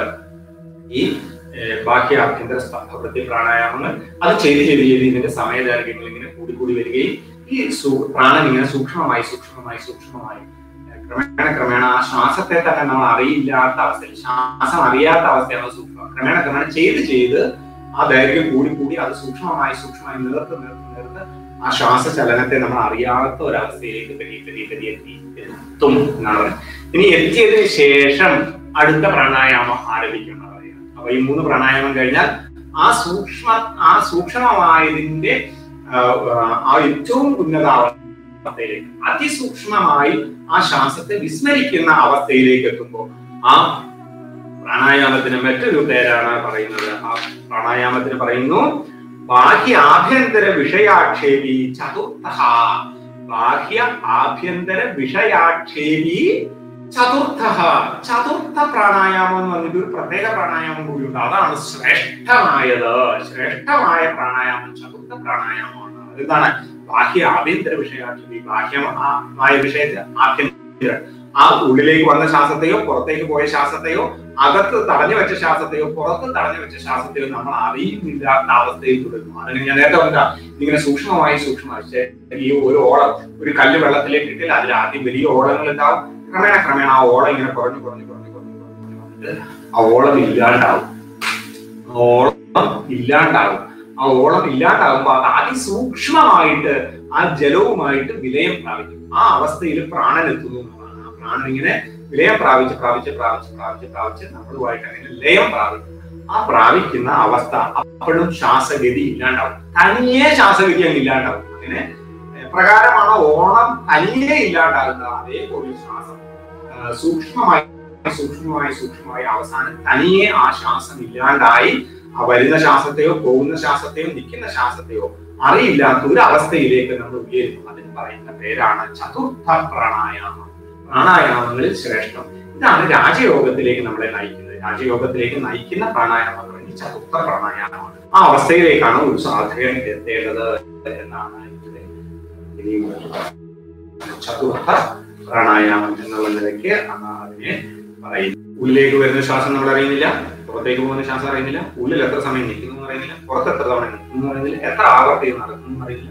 ഒരു പ്രത്യേക ലോകത്താണ് പ്രാണായാമം. ശ്വാസത്തിന്റെ ഒരു പ്രത്യേക ഉന്നതമായ ലോകത്തേക്ക് പ്രാണായാമത്തിലൂടെ നമുക്ക് എത്തുന്നു. ആ പ്രാണായാമത്തിന് പറയുന്നത് ഇവിടെ എന്താണ്? ബോധത്തെ അതിജീവിക്കുന്നു. മറ്റു 3 പ്രാണായാമങ്ങളും ബോധം ഉണ്ടാകാം. വരുന്നതും പോകുന്നതും നിർത്തുന്നതുമായി നമുക്ക് അറിയാം. അതാണ് ബോധത്തോടു കൂടി ചെയ്യുന്നത്. ഇവിടെ ആ ബോധത്തെയും അതിജീവിച്ച് ആ ബോധത്തിന് അപ്പുറത്ത് ആ പ്രാണന്റെ കുംഭവരെ പൂരകരേറ്റം സംഭവിക്കുന്നു. അതാണ് പ്രാണായാമം ഉണ്ടാവും. സ്തംഭവൃത്തി പ്രാണായാമ അയത്ന ലളിതമായി, എന്താണ് യത്നമില്ലാതെ അനായാസമായി സംഭവിക്കുന്നതിന് പറയുന്ന പേരാണെന്ത്? ഈ ചതുർത്ഥ പ്രാണായാമം. ഇതാണ് രാജയോഗത്തിന്റെ ഏറ്റവും ശ്രേഷ്ഠമായ അവസ്ഥയിലേക്ക് നമ്മളെ നയിക്കുന്നത് എന്നാണ് പറയുന്നത്. ഇവിടെ അർത്ഥം എന്താണ് എന്ന് വെച്ച് കഴിഞ്ഞാൽ നമ്മളെ ധ്യാനത്തിലേക്ക് പോകാനുള്ള പദ്ധതിയാണ് പ്രാണായാമം. നിഷേധ ചിന്തകളെ ഇല്ലാതാക്കാനുള്ള പദ്ധതിയാണ് പ്രാണായാമം എന്ന് പറയുന്നത്. നിഷേധ ചിന്തകൾ നമ്മുടെ ഉള്ളിൽ ഇല്ലാതെയാകണം എങ്കിൽ അതാണ് പ്രാണന്റെ ചലനം ഇല്ലാണ്ടാവണം. അപ്പൊ പ്രാണന്റെ ദൈർഘ്യം കൂടുമ്പോൾ ചിന്തകൾ പുറത്തു വരും. പ്രാണന്റെ ചലനം നിൽക്കുമ്പോൾ ചിന്തകൾ നിൽക്കും. ഇതാണ് അവസ്ഥ. അപ്പൊ അങ്ങനെ എന്താണ് ചതുർത്ഥ പ്രാണായാമത്തിൽ പ്രാണചലനം നിൽക്കും, ചിന്തകൾ ഇല്ലാണ്ടാവും. അപ്പൊ ആ ചിന്തകൾ ഇല്ലാത്ത ഒരു ലോകത്തേക്ക് നമ്മൾ ക്രമേണ എത്തും. എന്താണ് നമുക്ക് ധ്യാനത്തിൽ അന്തരംഗ യോഗത്തിലേക്ക് പോകുന്നതിനുള്ള യാത്രയുടെ ഒരു പടിയാണ്. അപ്പൊ ശരീരത്തെ ശരിയാക്കി പ്രാണനെ ശരിയാക്കി നമ്മൾ അവിടെ, അതാണ് ഇവിടെ പദ്ധതി ഉദ്ദേശിക്കുന്നത്. അങ്ങനെ മനസ്സ് പ്രാണൻ നമുക്ക് ദീർഘവും സൂക്ഷ്മവും ആയിട്ട്, പ്രാണൻ ദീർഘവും സൂക്ഷ്മവും ആകുമ്പോൾ ക്രമേണ പ്രാണൻ നിശ്ചലമാകും. പ്രാണൻ നിശ്ചലമാകുമ്പോൾ മനസ്സ് നിശ്ചലമാകും. മനസ്സ് നിശ്ചലമാകുമ്പോൾ നമുക്ക് ശരീരബോധം നഷ്ടമാകും. ശരീരത്തിന്റെ ബോധം തന്നെ നമുക്ക് ഇല്ലാണ്ടാവും. ഇങ്ങനെ നമുക്ക് എന്താണ് അന്തരംഗ യോഗത്തിലേക്ക് പ്രവേശിക്കുവാനുള്ള സിദ്ധി നമുക്കുണ്ടാകും. ഇതാണ് പ്രാണായാമത്തിന്റെ ഉദ്ദേശം. ആണ് പ്രാണായാമത്തെ കുറിച്ചിട്ട് പതഞ്ജലി മഹർഷി പറഞ്ഞിരിക്കുന്നത്. ചതുർത്ഥ ബാഹ്യ ആഭ്യന്തര വിഷയവി ചതുർത്ഥ. അപ്പൊ അങ്ങനെ 4 പ്രാണായാമങ്ങളെ കുറിച്ച് ആകെ പതഞ്ജലി മഹർഷി പറഞ്ഞു. അപ്പൊ പ്രാണായാമം എന്താണെന്ന് പതഞ്ജലി മഹർഷി പറഞ്ഞിരിക്കുന്നത് എന്താണ്? തസ്മിൻ സതി ശ്വാസപ്രശ്വാസത്തോട് ഗതി വിച്ഛേദ. ശ്വാസപ്രശ്വാസങ്ങളുടെ ഗതിയെ വിച്ഛേദിക്കുന്നതാണ് പ്രാണായാമം. ഇനി ആ ഗതിയെ വിച്ഛേദിക്കുന്നത് എങ്ങനെ? അതാണ് പറഞ്ഞിരിക്കുന്നത്. ബാഹ്യ ആഭ്യന്തര സ്തംഭവൃത്തി ദേശകാല സംഖ്യാവി പരിദൃഷ്ടോ ദീർഘ സൂക്ഷ്മ എന്ന് പറഞ്ഞിരിക്കുന്നത്. ബാഹ്യവൃത്തി പ്രാണായാമ, ആന്തരിക വൃത്തി പ്രാണായാമ, സ്തംഭവൃത്തി പ്രാണായാമം. ഉള്ളിൽ എടുത്തിട്ട് ലോക്ക് ചെയ്യുക, പുറത്തേക്ക് വിട്ടിട്ട് നമ്മൾ ലോക്ക് ചെയ്യുക. ദെൻ എന്താണ് എടുത്തതിന് ശേഷമോ വിട്ടതിന് ശേഷമോ അല്ലെങ്കിൽ പിന്നെ എടുക്കാതെയോ വിടാതെയോ ദീർഘനേരം നമുക്ക് സ്തംഭവൃത്തി അതിനെ ആ സ്ഥിതിയിൽ തന്നെ നിലനിർത്താൻ വേണ്ടി കഴിയുന്ന അവസ്ഥ. അതാണ് സ്തംഭവൃത്തി പ്രാണായാമം എന്ന് പറയുന്നത്. ഇങ്ങനെ 3 എണ്ണമാണ്. അത് ദേശകാല സംഖ്യ, എത്ര അകലിൽ നിന്ന് എത്ര ഉള്ളിലേക്ക് എടുത്ത് ഇതിന് എത്ര സമയം അതിനെ നമുക്ക് കൺട്രോൾ ചെയ്യാൻ സാധിച്ചു, എത്ര ആവർത്തി ചെയ്യാൻ സാധിച്ചു, ദേശകാല സംഖ്യ അങ്ങനെ ചെയ്ത് അത് ദീർഘം അതിന്റെ ദൈർഘ്യം കൂടി അത് ഈ 15-ൽ നിന്ന് 1, 2 അല്ലെങ്കിൽ 2 മിനിറ്റിൽ 1, 3, 4 മിനിറ്റിൽ ഒരു ശ്വാസം എന്നുള്ള നിലയിലേക്കോ അത് എത്തിപ്പെടും എന്നർത്ഥം. ആ എത്തിപ്പെടുമ്പോൾ എന്താണ് അവിടെ കുംഭകം സംഭവിക്കുന്നത്. കുംഭകാവസ്ഥയിലേക്ക് നമ്മൾ എത്തുന്നതാണ് ചതുർത്ഥ പ്രാണായാമം. ദീർഘനേരം അനായാസമായി നമ്മളെ വിസ്മരിച്ചതിന് ശേഷം ആ ബോധത്തെയും അതിജീവിച്ച് സ്തംഭവൃത്തി പ്രാണായാമം സംഭവിക്കുന്നു. അതിന് നമ്മുടെ ചതുർത്ഥ പ്രാണായാമം എന്നാണ് പറയുന്നത്. ഇങ്ങനെ 4 രീതിയിലുള്ള പ്രാണായാമങ്ങളെ കുറിച്ചിട്ടാണ് പതഞ്ജലി മഹർഷി പറഞ്ഞിരിക്കുന്നത്. ഈ പ്രാണായാമത്തിന്റെ ഗുണത്തെ കുറിച്ചിട്ട് പതഞ്ജലി മഹർഷി പറഞ്ഞിരിക്കുന്നത് തദക്ഷീയതയെ പ്രകാശാവരണം എന്നാണ്. എന്തിനാണ് ഈ പ്രാണായാമം ചെയ്യുന്നത്? തദക്ഷീയതയെ പ്രകാശാവരണം. പ്രാണായാമം കൊണ്ട് പ്രകാശാവരണം നശിക്കുന്നു എന്നാണ്. പ്രാണായാമം കൊണ്ട് പ്രകാശാവരണം. ഇവിടെ പ്രകാശം എന്നുള്ളതിന് എന്താണ്? ജ്ഞാനം എന്നാണ് അർത്ഥം. ആ പ്രകാശത്തിന്റെ പ്രകാശം മീൻസ് ജ്ഞാനം. ആ ജ്ഞാനത്തെ മൂടിയിരിക്കുന്ന ആവരണം. ജ്ഞാനം മറക്കപ്പെട്ടിരിക്കുകയാണ് നമ്മുടെയൊക്കെ, അല്ലെ? നമ്മളുടെയൊക്കെ ശരിയായ ജ്ഞാനം മറക്കപ്പെട്ടിരിക്കുകയാണ്. നമുക്ക് ശരിയായ ജ്ഞാനത്തിലല്ല നമ്മളെല്ലാവരും ജീവിക്കുന്നത്. അതുകൊണ്ട് ആ ജ്ഞാനത്തെ മറച്ചിരിക്കുന്നതിനെ എന്താവും? ഇല്ലാതാക്കാൻ, ആ ആവരണത്തെ ഇല്ലാതെയാക്കും എന്ത്? പ്രാണായാമം എന്ന് വെച്ച് കഴിഞ്ഞാൽ എന്താണ്? ജ്ഞാനത്തെ പുറത്തു കൊണ്ടുവരും, ജ്ഞാനത്തെ പ്രകാശിപ്പിക്കും പ്രാണായാമം എന്നാണ്. പ്രാണായാമം നിരന്തരമായി ചെയ്തു കഴിഞ്ഞാൽ നമ്മുടെ ഈ ചിന്തകളെല്ലാം അടങ്ങുകയും മനസ്സ് ശാന്തമാകുകയും മനസ്സ് നിശ്ചലമാകുകയും ചെയ്യുമ്പോൾ സ്വാഭാവികമായിട്ട് നമുക്ക് എന്താണ്? സ്വരൂപജ്ഞാനം, നമ്മുടെ ഉള്ളിൽ നമുക്ക് സ്വരൂപത്തെ അറിയാൻ, നമ്മുടെ സ്വരൂപം എന്ന് പറയുന്നത് ഞാൻ ആത്മാവാണെന്നുള്ള ബോധമാണ് സ്വരൂപം. ഞാൻ ആത്മാവാണെന്നുള്ള ബോധത്തിലേക്ക് എത്താൻ അതാണ് ആ പ്രകാശം. ആ ഞാൻ ആത്മാവാണ് എന്ന ആ അറിവിനെ മറച്ചിരിക്കുന്നത്, ആ മറച്ചിരിക്കുന്ന മറയെ പ്രാണായാമത്തിലൂടെ ഇല്ലാതാക്കാം. സ്വരൂപജ്ഞാനം ഉണ്ടാവും, സ്വരൂപ സിദ്ധി നമുക്കുണ്ടാവും, സ്വരൂപത്തെ നമുക്ക് അറിയാൻ കഴിയും. അതിനാണ് പ്രാണായാമം ചെയ്യുന്നത്. അപ്പൊ ഈ സ്വരൂപത്തെ മറച്ചിരിക്കുന്നത് ആരാണ്? അത് രജസും തമസുമാണ്. നമ്മുടെ ഉള്ളിലുള്ള ഗുണങ്ങളാണ് രജോ ഗുണവും തമോ ഗുണവും. ആ രജ ഗുണവും തമോ ഗുണവുമാണ് ഇത് ഈ സ്വരൂപത്തെ മറച്ചിരിക്കുന്നത്. അപ്പൊ പ്രാണായാമം നിരന്തരമായി ചെയ്യുന്നതിലൂടെ നമ്മുടെ സത്വഗുണം വർദ്ധിപ്പിച്ച് കൊണ്ടുവരാനും രജോ ഗുണത്തെയും തമോ ഗുണത്തിന്റെയും ആവരണത്തെ മാറ്റി സത്വഗുണത്തിനെ നമുക്ക് വർദ്ധിപ്പിച്ച് അവിടെ ആ സത്വഗുണത്തിന്റെ പ്രകാശത്തിൽ നമുക്ക് സ്വരൂപത്തെ ദർശിക്കുവാൻ വേണ്ടിയിട്ട് സാധിക്കും. അതാണ് പ്രകാശാവരണത്തെ ഇല്ലാതാക്കാൻ സഹായിക്കും എന്ന് പതഞ്ജലി മഹർഷി അടുത്ത സൂത്രത്തിലൂടെ പറഞ്ഞിരിക്കുന്നത്. ക്ഷീയതയെ ക്ഷയിക്കുന്നു പ്രകാശാവരണം. ഈ അജ്ഞാനമാകുന്ന ആവരണം, ഈ രജ തമോ ഗുണങ്ങളോട് മൂടപ്പെട്ടിരിക്കുന്ന അവിദ്യ അജ്ഞാനം പ്രാണായാമത്തിലൂടെ മാറി നമുക്ക് ജ്ഞാനം ഉണ്ടാകുന്നു. ആ ജ്ഞാനം എന്ന് പറയുന്നത് എന്താണ്? സ്വരൂപ ദർശനമാണ്. അത് നമുക്ക് സിദ്ധിക്കുന്നതാണ്. അടുത്ത മറ്റൊരു ഗുണം കൂടി പറയുന്ന 53ാമത്തെ സൂത്രത്തിൽ ധാരണാസുച്ച യോഗ്യത മനസ. ധാരണാസുച്ച യോഗ്യത മനസ. ധാരണാസുച്ച യോഗ്യത മനസ എന്ന് വെച്ച് കഴിഞ്ഞാൽ ധാരണയ്ക്കുള്ള യോഗ്യത നമുക്ക് സിദ്ധിക്കുന്നു. ധാരണ ഒരു പ്രത്യേക വിഷയത്തിലേക്ക് നമുക്ക് ഏകാഗ്രമായിരിക്കുവാൻ കഴിയുന്നതിന് പറയുന്ന പേരാണ് ധാരണ. ദീർഘനേരം ഒരു പ്രത്യേക വിഷയത്തിൽ മനസ്സിനെ ഏകാഗ്രമാക്കി വെക്കുവാൻ കഴിയുന്ന അവസ്ഥയാണ് ധാരണ. ആ അവസ്ഥയിലേക്ക് നമ്മളെ കൊണ്ടുപോകും, ധാരണയിലേക്ക് നമ്മുടെ പ്രാണായാമം കൊണ്ടുപോകും. എന്ന് വെച്ച് കഴിഞ്ഞാൽ അന്തരംഗ യോഗത്തിലാണ് ധാരണ വരുന്നത്. അന്തരംഗ യോഗത്തിന്റെ ആദ്യപടിയാണ് ധാരണ. അന്തരംഗ യോഗത്തിന്റെ ആദ്യപടിയായ ധാരണയിലേക്ക് നമ്മളെ കൊണ്ടുപോകുന്നത് എന്താണ്? പ്രാണായാമമാണ് എന്നാണ് ഇവിടെ പറഞ്ഞത്. അതാണ് അത് ധാരണ. അപ്പൊ ധാരണയ്ക്ക് നമ്മളെ പ്രാപ്തമാക്കും. ഇതാണ് പ്രാണായാമത്തെ കുറിച്ച് പതഞ്ജലി മഹർഷി പറഞ്ഞിരിക്കുന്നത്.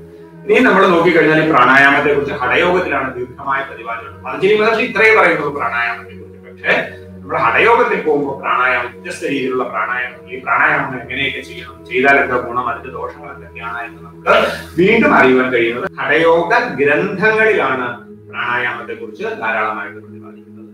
അതിൽ തന്നെ ഹഠയോഗത്തിൽ നമ്മൾ നോക്കുമ്പോൾ എന്താണ് പ്രാണായാമത്തെ കുറിച്ച് അഷ്ടകുംഭകങ്ങൾ എന്നുള്ള രീതിയിലാണ് നമുക്ക് പ്രാണായാമത്തെ കാണാൻ പറ്റുക. അഷ്ടകുംഭകം 8 കുംഭകങ്ങളാണ് ഇവിടെ നമ്മൾ പറഞ്ഞു. ബാഹ്യവൃത്തി പ്രാണായാമം, ആഭ്യന്തരവൃത്തി പ്രാണായാമം, സ്തംഭവൃത്തി പ്രാണായാമം, അന്തർകുംഭം, ബഹിർകുംഭം എന്നുള്ള നിലയ്ക്ക് പൂരക പ്രാണായാമം, രേചക പ്രാണായാമം, കുംഭക പ്രാണായാമം 3 രീതിയിൽ കുംഭകത്തെ കുറിച്ച് നമ്മൾ പറഞ്ഞു. അതിന് അഷ്ടകുംഭങ്ങൾ 8 രീതിയിലുള്ള കുംഭകം എന്നുള്ള നിലയ്ക്ക് നമുക്ക് ഹഠയോഗത്തിൽ കാണാൻ വേണ്ടിയിട്ട് കഴിയും. സൂര്യഭേദനം, ഉച്ചയി, ശീതളി, ശീൽക്കാരി, ഭസ്ത്രിക, പ്രാമരി, മൂർച്ച, പ്ലാവിനി, അഷ്ടകുംഭക എന്നുള്ള നിലയ്ക്ക് നമുക്ക് ഹഠയോഗത്തിൽ പ്രാണായാമത്തെ കുറിച്ചിട്ട് പറയുന്നതായിട്ട് നമുക്ക് കാണുവാൻ വേണ്ടിയിട്ട് കഴിയും. സൂര്യഭേദനം, ഉജ്ജായി, ശീൽക്കാരി, ശീതളി, കഥ, ഭസ്ത്രിക, ഭ്രാമരി, മൂർച്ച, പ്ലാവിനി, അഷ്ടകുംഭക എന്നാണ് എന്ത് ഹഠയോഗത്തിൽ പറഞ്ഞിരിക്കുന്നത്. സൂര്യഭേദനം, ഉജ്ജായി, സൂര്യഭേദനം, ഉജ്ജയി 2 പ്രാണായാമങ്ങളാണ്. ശീതളി, ശീൽക്കാരി, സദാ, ശീതളി പ്രാണായാമം, ശീൽക്കാരി പ്രാണായാമം 2 പ്രാണായാമം. തഥാ ഭസ്ത്രിക, ഭ്രാമരി, മൂർച്ച, പ്ലാവിനി എന്നാണ് പറഞ്ഞിരിക്കുന്നത്. ഭസ്ത്രിക, ഭ്രാമരി, മൂർച്ച, പ്ലാവിനി 4 അഷ്ടകുംഭക.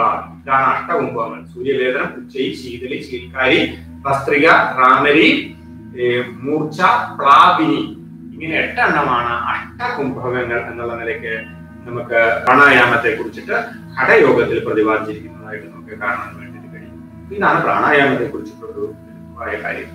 ഇനി നമുക്ക് എന്താണ് പ്രത്യാഹാരം എന്നുള്ളത് നോക്കാം തൊട്ടടുത്ത. അപ്പം യമ, നിയമ, ആസന, പ്രാണായാമം വരെ കഴിയും. പ്രത്യാഹാരത്തോടുകൂടി ബഹിരംഗ യോഗം അവസാനിക്കും. ബഹിരംഗ യോഗത്തിലെ അവസാനത്തെ അംഗമാണ് എന്ത് പ്രത്യാഹാരം എന്ന് പറയുന്നത്. അതിനെ കുറിച്ചിട്ട് പറയുന്നത് സ്വവിഷയ സംപ്രയോഗേ ചിത്തസ്യ സ്വരൂപാനുകാര ഇവേന്ദ്രിയാണാം പ്രത്യാഹാരഃ എന്നാണ്. സ്വവിഷയ സംപ്രയോഗേ ചിത്തസ്യ സ്വരൂപാനുകാര ഇവേന്ദ്രിയാണാം പ്രത്യാഹാരഃ. ഇന്ദ്രിയങ്ങളെ സ്വവിഷയങ്ങളിൽ നിന്നും പിൻവലിച്ച് അതിനെ മനസ്സിൽ തന്നെ ലയിപ്പിക്കുന്നതിന് പറയുന്ന പേരാണ് പ്രത്യാഹാരം. ഇന്ദ്രിയങ്ങളെ അതിന്റെ വിഷയങ്ങളിൽ നിന്നും പിൻവലിച്ചതിന് ശേഷം ഇന്ദ്രിയങ്ങളുടെ അധിപനായിട്ടുള്ള മനസ്സിലേക്ക് അതിനെ ലയിപ്പിക്കുന്നതിന് പറയുന്ന പേരാണ് പ്രത്യാഹാരം. പ്രത്യാഹാരം എന്ന് പറഞ്ഞാൽ പ്രതി ആഹാരം എന്നാണ് പ്രത്യാഹാരം. പ്രതി ആഹാരം, ആഹാരത്തിൽ നിന്ന് പിൻവലിക്കുക, അതാണ് പ്രതി ആഹാരം. പ്രതി പ്ലസ് ആഹാരം, പ്രത്യാഹാരം. പ്രതി പിൻവലിക്കുക, ആഹാരം, ആഹാരത്തെ എന്ത് ഇന്ദ്രിയങ്ങളുടെ ആഹാരത്തെ അതിൽ നിന്ന് പിൻവലിക്കുക. എന്താ ഇന്ദ്രിയങ്ങളുടെ ആഹാരം? കണ്ണിന്റെ ആഹാരം കാഴ്ച, അതാണ് കണ്ണിന്റെ ആഹാരം. ചെവിയുടെ ആഹാരം അതിന്റെ കേൾക്കുക. മൂക്കിന്റെ ആഹാരം മണം. നാവിന്റെ ആഹാരം രുചി. ത്വക്കിന്റെ ആഹാരം സ്പർശം. അപ്പോ ആ സ്പർശത്തിൽ നിന്ന്, രുചിയിൽ നിന്ന്, ഗന്ധത്തിൽ നിന്ന്, ശബ്ദത്തിൽ നിന്ന്, കാഴ്ചയിൽ നിന്ന് ഇന്ദ്രിയങ്ങളെ പിൻവലിച്ചു കഴിഞ്ഞാൽ പിന്നെ ഒരു വിഷയവും നമ്മുടെ ഉള്ളിലേക്ക് വരില്ല. കാരണം വിഷയങ്ങളെ കൊണ്ടുവരുന്നത് ഈ ജ്ഞാനേന്ദ്രിയങ്ങളാണ്. അപ്പൊ ജ്ഞാനേന്ദ്രിയങ്ങളെ അതിന്റെ വിഷയങ്ങളിൽ നിന്ന് പിൻവലിച്ച് അതിന്റെ അധിപനായിട്ടുള്ള മനസ്സിൽ അതിനെ ലയിപ്പിക്കുക. ആ ലയിപ്പിക്കുന്നത് പറയുന്ന പേരാണ് എന്ത് പ്രത്യാഹാരം എന്ന് പറയുന്നത്. എന്ന് വെച്ച് കഴിഞ്ഞാൽ ഇന്ദ്രിയങ്ങൾ സദാ ബാഹ്യ വിഷയങ്ങളുമായിട്ട് ബന്ധപ്പെട്ടിരിക്കുകയാണ്. ബാഹ്യ ലോകവുമായിട്ട് നമ്മളെ ബന്ധിപ്പിക്കുന്ന ഇന്ദ്രിയങ്ങളാണ്. ഇന്ദ്രിയങ്ങളില്ലെങ്കിൽ നമുക്ക് ഈ ബാഹ്യലോകവുമായിട്ട് ബന്ധമില്ല. അതുകൊണ്ട് ഉറങ്ങുമ്പോൾ നമുക്ക് ബാഹ്യലോകവുമായിട്ട് ബന്ധമില്ല. ഉറങ്ങുമ്പോൾ നമുക്ക് ആർക്കും ബാഹ്യലോകവുമായിട്ട് ബന്ധമില്ല. കാര്യം എന്താ? ഇന്ദ്രിയങ്ങൾ മനസ്സിൽ ലയിച്ചിരിക്കുകയാണ്. ഇന്ദ്രിയങ്ങൾ മനസ്സിൽ ലയിച്ചതുകൊണ്ടാണ് നമുക്ക് ഉറക്കം വന്നത്. അതുകൊണ്ടാണ് നമ്മൾ ഉറങ്ങിയത്. ഇന്ദ്രിയങ്ങൾ മനസ്സിൽ ലയിക്കുന്നില്ലെങ്കിൽ നമുക്ക് ഉറക്കം ഉണ്ടാകും. ഇന്ദ്രിയങ്ങൾ മനസ്സിൽ നിന്ന് പ്രകൃതിയുമായിട്ട് ബന്ധപ്പെടുന്നതാണ് ഉണർവ് എന്ന് പറയുന്നത്. ആ പുറത്തെ വിഷയങ്ങളിൽ നിന്ന് ഇന്ദ്രിയങ്ങൾ പിൻവലിഞ്ഞ് മനസ്സിൽ ലയിക്കുന്നതാണ് എന്താ ഉറക്കം എന്ന് പറയുന്നത്. ആ ഉറക്കം, ഉണർവ്, ആ ബോധപൂർവ്വം ഉണർന്നിരിക്കെ തന്നെ നമുക്ക് ഈ ഇന്ദ്രിയങ്ങളെ അതിന്റെ വിഷയങ്ങളിൽ നിന്ന് മനസ്സിൽ ലയിപ്പിക്കാൻ സാധിക്കണം. ഉണർന്നിരിക്കെ തന്നെ അതിന് സാധിക്കണമെന്നാണ്. അപ്പൊ നമുക്ക് ജാഗ്രത അവസ്ഥയിൽ തന്നെ ഈ വിഷയങ്ങളെ ഇന്ദ്രിയങ്ങളെ വിഷയങ്ങളിൽ നിന്ന് പിൻവലിച്ച് മനസ്സിൽ ഉറപ്പിച്ചാൽ അതിന് പറയുന്ന പേരാണ് തുരീയം എന്നത്. തുരീയ അവസ്ഥ എന്നായത്. ആ അവസ്ഥയിലേക്ക് നമുക്ക് കൊണ്ടുവരാൻ വേണ്ടിയിട്ട് കഴിയണം എന്നാണ് ഇവിടെ പറഞ്ഞിരിക്കുന്നത്. അപ്പോ അങ്ങനെ ശ്രദ്ധയോടെ നമുക്ക് നമ്മുടെ ഉള്ളിലുള്ള അന്തർബോധത്തെ നമുക്ക് അപ്പോൾ ദർശിക്കാൻ കഴിയും. ബാഹ്യബോധത്തിൽ നിന്ന് നമുക്ക് അന്തർബോധത്തിലേക്ക് വരാൻ കഴിയും. അപ്പോ ഈ ബാഹ്യ ലോകത്തിൽ നിന്ന് ആന്തരിക ലോകത്തിലേക്കുള്ള ബ്രിഡ്ജ് ആണ്, അല്ലെങ്കിൽ ബഹിരംഗ യോഗത്തിൽ നിന്ന് അന്തരംഗ യോഗത്തിലേക്ക് കടക്കാനുള്ള ബ്രിഡ്ജ് ആണ്, പാലമാണ് എന്ന് പറയുന്നത് പ്രത്യാഹാരം എന്ന് പറയുന്നത്. അപ്പൊ ഈ പാലം എന്താണ്? ഈ അംഗങ്ങളാണ്. കാരണം എന്താ? ഈ പുറത്തേക്ക് നമ്മളെ കൊണ്ടുപോകുന്ന ഇന്ദ്രിയങ്ങൾ, മനസ്സിനെ പുറത്തേക്ക് കൊണ്ടുപോകുന്നത് ഇന്ദ്രിയങ്ങളായതുകൊണ്ട് ആ പുറത്തേക്ക് കൊണ്ടുപോകുന്ന ഇന്ദ്രിയങ്ങളെ അടക്കം ചെയ്തു കഴിഞ്ഞാൽ മനസ്സിന് അകത്തേക്ക് യാത്ര ചെയ്യാൻ കഴിയും. അപ്പൊ ആ പാലത്തെ നമുക്ക് എങ്ങോട്ടാക്കാം? ഉള്ളിലേക്ക് തിരിക്കാൻ കഴിയും. അന്തർബോധത്തിലേക്ക് നമുക്ക് പോകാൻ വേണ്ടിയിട്ട് സാധിക്കുന്നു എന്നുള്ളതാണ്. അപ്പൊ ബാഹ്യ ലോകത്ത് നിന്ന് ആന്തരിക ലോകത്തിലേക്ക് മനസ്സിനെ എന്താണ് തിരിച്ചു കൊണ്ടുവരാനുള്ള പ്രക്രിയയാണ് പ്രത്യാഹാരം എന്ന് പറയുന്നത്. അതിന് നമുക്ക് എന്ത് വേണം? ഇന്ദ്രിയങ്ങളിൽ നിന്ന് മനസ്സിനെ ബോധപൂർവം പിൻവലിക്കുവാൻ വേണ്ടി, ഇന്ദ്രിയ വിഷയങ്ങളിൽ നിന്ന് മനസ്സിനെ ബോധപൂർവം പിൻവലിക്കുവാൻ വേണ്ടിയിട്ട് സാധിക്കും. ഇന്ദ്രിയ വിഷയങ്ങളിൽ നിന്ന് ബോധപൂർവ്വം മനസ്സിനെ പിൻവലിക്കാന്ന് വെച്ച് കഴിഞ്ഞാൽ ഒന്നും കാണാണ്ടിരിക്കും, ഒന്നും കേൾക്കാണ്ടിരിക്കും, മടക്കാണ്ടിരിക്കും. അങ്ങനെയല്ല അതിന്റെ എന്താ? കണ്ടാൽ അത് മനസ്സിന് ഇളക്കം ഉണ്ടാകരുത്, കേട്ടാൽ മനസ്സിന് ഇളക്കം ഉണ്ടാവരുത്, മണമടിച്ചാൽ മനസ്സിന് ഇളക്കം ഉണ്ടാവരുത്, രുചി അണിച്ചാൽ മനസ്സിന് ഇളക്കം ഉണ്ടാവരുത്, സ്പർശനം ഏറ്റാൽ മനസ്സിന് ഇളക്കം ഉണ്ടാവരുത്. ഈ ഓരോ അവസ്ഥയിലും മനസ്സിന് ഇളക്കമില്ലാണ്ടിരിക്കണം എന്ന് വെച്ച് കഴിഞ്ഞാൽ എന്താ? നല്ല ഗന്ധം, നല്ല മീൻ വറക്കുന്ന ഗന്ധം, അല്ലെങ്കിൽ ഇറച്ചി ഫ്രൈ ചെയ്യുന്ന മണം കേട്ട് കഴിഞ്ഞാൽ എന്തുണ്ടാവരുത്? നമുക്ക് കഴിക്കണം എന്നുള്ള തോന്നലുണ്ടാവരുത്. ആ മണം അവിടെ അടിച്ചോട്ടെ, നമുക്ക് കുഴപ്പമൊന്നുമില്ല, നമ്മളെ അത് ബാധിച്ചില്ല, എന്ത് മണം അടിച്ചാലും നമുക്ക് കുഴപ്പം എന്ന് പറയാൻ പറ്റുന്ന അവസ്ഥ. മണം നമ്മൾ കേട്ടു, പക്ഷെ എന്താണ് നമുക്കത് വേണമെന്ന തോന്നലുണ്ടായില്ല. നല്ലൊരു വസ്ത്രം നമ്മൾ കണ്ടു, നല്ലൊരു പൂ നമ്മൾ കണ്ടു, ഉടനെ അതെനിക്ക് വേണം എന്നുള്ളത്. നല്ല റോസാപ്പൂ ഒക്കെ കണ്ടാൽ കിട്ടിയാൽ തലവെക്കാന്ന് സ്ത്രീകൾക്ക് തോന്നില്ലേ? അല്ലെങ്കിൽ നല്ലൊരു മൊബൈൽ കണ്ടാൽ പുരുഷന്മാർക്ക് വേണം എന്ന് തോന്നാറില്ലേ? അല്ലെങ്കിൽ നല്ലൊരു ഷർട്ട് കണ്ടു കഴിഞ്ഞാൽ അത് വാങ്ങണം എന്ന് തോന്നില്ല? അതുപോലെ അപ്പൊ എന്താ, നല്ലത് കണ്ടു കഴിഞ്ഞാൽ കണ്ടു, നല്ലതാണ്, കുഴപ്പമില്ല, പക്ഷെ എനിക്ക് വേണ്ട. എന്റെ മനസ്സിൽ അതൊന്നും ഉണ്ടാക്കിയില്ല, ചലനം ഉണ്ടാക്കിയില്ല, എന്റെ മനസ്സിനെ അത് ബാധിച്ചില്ല, എനിക്കത് വേണം എന്നുള്ള തോന്നലിലേക്ക് എന്നെ അത് കൊണ്ടുപോയില്ല. അതാണ് നീ കേട്ടാൽ പരദൂഷണം കേട്ട് കഴിഞ്ഞാൽ ഉടനെ ചെവി ഇങ്ങനെ പൂർത്തിച്ചിട്ട് എന്താ പറയുന്നത്, എന്നെ കുറിച്ചിട്ടാണോ പറയുന്നത് എന്ന് അങ്ങനെ കേൾക്കാനില്ല. പറയും, എന്താ വെച്ചാൽ പറയട്ടെ, എന്നെ ബാധിക്കുന്ന വിഷയം ഇങ്ങനെയല്ല. നീ എന്നെ കുറിച്ച് പറഞ്ഞാലോ അതും എന്നെ ബാധിക്കില്ല, എന്നെ കുറിച്ച് പറഞ്ഞാലും എന്നെ ബാധിക്കില്ലാത്ത ഒരവസ്ഥയിലേക്ക്. ഇന്ദ്രിയങ്ങളെല്ലാം ഉണർന്നിരിക്കുമ്പോൾ ഇന്ദ്രിയ വിഷയങ്ങൾ മനസ്സിനെ സ്വാധീനിക്കാത്ത അവസ്ഥയ്ക്ക് പറയുന്ന പേരാണ് എന്ത്? പ്രത്യാഹാരം എന്ന് പറയുന്നത്. ബോധപൂർവം ഇന്ദ്രിയങ്ങളെ എല്ലാം അടക്കം ചെയ്യുവാൻ വേണ്ടിയിട്ട് നമുക്ക് കഴിയണം. ആഗ്രഹങ്ങളിൽ നിന്നും പ്രലോഭനങ്ങളിൽ നിന്നും ഒക്കെ ഇന്ദ്രിയങ്ങളെ നമുക്ക് പിൻവലിച്ചിട്ട് മനസ്സിനെ ശാന്തമാക്കി വെക്കുവാനുള്ള കഴിവിനെ പറയുന്ന പേരാണ് പ്രത്യാഹാരം എന്ന് പറയുന്നത്. അപ്പോ എന്താണ്, ഇതാണ് ഇവിടെ ഉദ്ദേശിക്കുന്നത്. സ്വവിഷയ സംപ്രയോഗേ ചിത്തസ്യ സ്വരൂപാനുകാര ഇന്ദ്രിയാണ പ്രത്യാഹാരം. ഇന്ദ്രിയങ്ങളെ അതിന്റെ വിഷയങ്ങളിൽ പിൻവലിച്ച് ഇന്ദ്രിയങ്ങളുടെ നാഥനായിട്ട് ഉള്ള മനസ്സിൽ അതിനെ, അത് ഇന്ദ്രിയങ്ങളുടെ നാഥൻ, അതിനാണ് ദേവേന്ദ്രൻ എന്ന് പറയുന്നത്. ദേവേന്ദ്രൻ, നമ്മൾ ദേവേന്ദ്രൻ എന്നൊക്കെ കേൾക്കുമ്പോൾ നമ്മൾ വിചാരിച്ചു ഏതൊരു രാജാവാണ്, ഏതോ ഒരാളാണ് എന്നൊക്കെ, ഏതൊരു ദേവനാണ്. ദേവൻ ഇന്ദ്രൻ എന്ന് വെച്ച് കഴിഞ്ഞാൽ ഇന്ദ്രിയങ്ങളുടെ ദേവനാണ്. ആരാ ഇന്ദ്രിയങ്ങളുടെ ദേവൻ? മനസ്സ്. അപ്പൊ മനസ്സിന് പറയുന്ന മറ്റൊരു പേരാണ് ദേവേന്ദ്രൻ. കേട്ടോ, അപ്പൊ ദേവേന്ദ്രൻ എന്നൊക്കെ കേട്ട ഞെട്ടിപ്പോകുന്നത്. ദേവേന്ദ്രൻ നമ്മുടെ ഉള്ളിൽ തന്നെ ഉണ്ട്. ആരാ? നമ്മുടെ ഉള്ളിലുള്ള മനസ്സ്. എന്ന് വെച്ച് കഴിഞ്ഞാൽ നമ്മളെ മുഴുവൻ നിയന്ത്രിക്കുന്ന ആളാണ് ദേവേന്ദ്രൻ, അല്ലെ? മുഴുവൻ ദേവന്മാരെ നിയന്ത്രിക്കുന്ന ആളാണ് ആര്? ദേവേന്ദ്രൻ. അതേപോലെ നമ്മളെ നിയന്ത്രിക്കുന്ന ആളാണ് ആര്? മനസ്സ്. ആ മനസ്സ് ആണ് നമ്മുടെ രാജാവ്. നമ്മളെ നിയന്ത്രിക്കുന്ന നമ്മുടെ രാജാവാണ് ആര്? ദേവേന്ദ്രൻ. ആ ഇന്ദ്രിയങ്ങളുടെ അധിപൻ. ആ അധിപൻ അതിനെ നിയന്ത്രിക്കാനാണ് പറയുന്നത്. ആ രാജാവിനെ നിയന്ത്രിക്കാൻ, ദേവേന്ദ്രനെ, ഇന്ദ്രിയങ്ങളുടെ ദേവനെ നിയന്ത്രിക്കാൻ, അതിലേക്കാണ് നമുക്ക് പോകേണ്ടത്. അതാണ് ഇവിടെ ഈ പ്രത്യാഹാരത്തിലൂടെ നമ്മൾ അതിലേക്കാണ് വരുന്നത്. ആ ഇന്ദ്രിയ മനസ്സാകുന്ന ദേവേന്ദ്രനെ ഇപ്പൊ നമ്മൾ ഇന്ദ്രിയങ്ങളെ മാത്രമേ ജയിച്ചിട്ടുള്ളൂ. ഇന്ദ്രിയങ്ങളെ ആരടക്കി? മനസ്സ് ഇന്ദ്രിയങ്ങളെ അടക്കി. ദേവേന്ദ്രൻ ഇന്ദ്രിയങ്ങളെ എല്ലാം അടക്കിയിട്ട് അതിങ്ങനെ നിൽക്കുകയാണ്. നമ്മൾ ആ ദേവേന്ദ്രനെ അടക്കണമെങ്കിൽ നമുക്ക്, അതാണ് നമ്മുടെ അടുത്ത പടി എന്ന് പറയുന്നത്. അപ്പൊ ഈ ഇന്ദ്രിയ പ്രത്യാഹാരം സിദ്ധിച്ചാൽ എന്താ? പതഞ്ജലി പറയുന്നു, പരമാവശ്യതേന്ദ്രിയാണ് എന്നാണ് പതഞ്ജലി പറയുന്നത്. പ്രത്യാഹാരത്തിന്റെ അഭ്യാസപരമായ സാധകന് ഇന്ദ്രിയങ്ങളിൽ സ്വാധീനം ഉണ്ടാകും. ഇന്ദ്രിയങ്ങളെ തന്റെ പരിധിയിൽ നിർത്താൻ വേണ്ടിയിട്ട് ആർക്ക് സാധിക്കും? ഈ പ്രത്യാഹാരം സിദ്ധിച്ച ഒരു യോഗിക്ക് ഇന്ദ്രിയങ്ങളെ തന്റെ പരിധിയിൽ നിർത്താൻ വേണ്ടിയിട്ട് സാധിക്കുന്നു എന്നാണ് അതിന്റെ ഗുണമായിട്ട് പറയുന്നത്. കഴിഞ്ഞാൽ ഇന്ദ്രിയങ്ങൾക്ക് ഇളക്കമില്ലാത്ത ഒരാളെ പറയുന്നത്. പ്രത്യാഹാരം സിദ്ധിച്ചു കഴിഞ്ഞാൽ ഇന്ദ്രിയങ്ങൾക്ക് ഇളക്കം ഉണ്ടാവില്ല.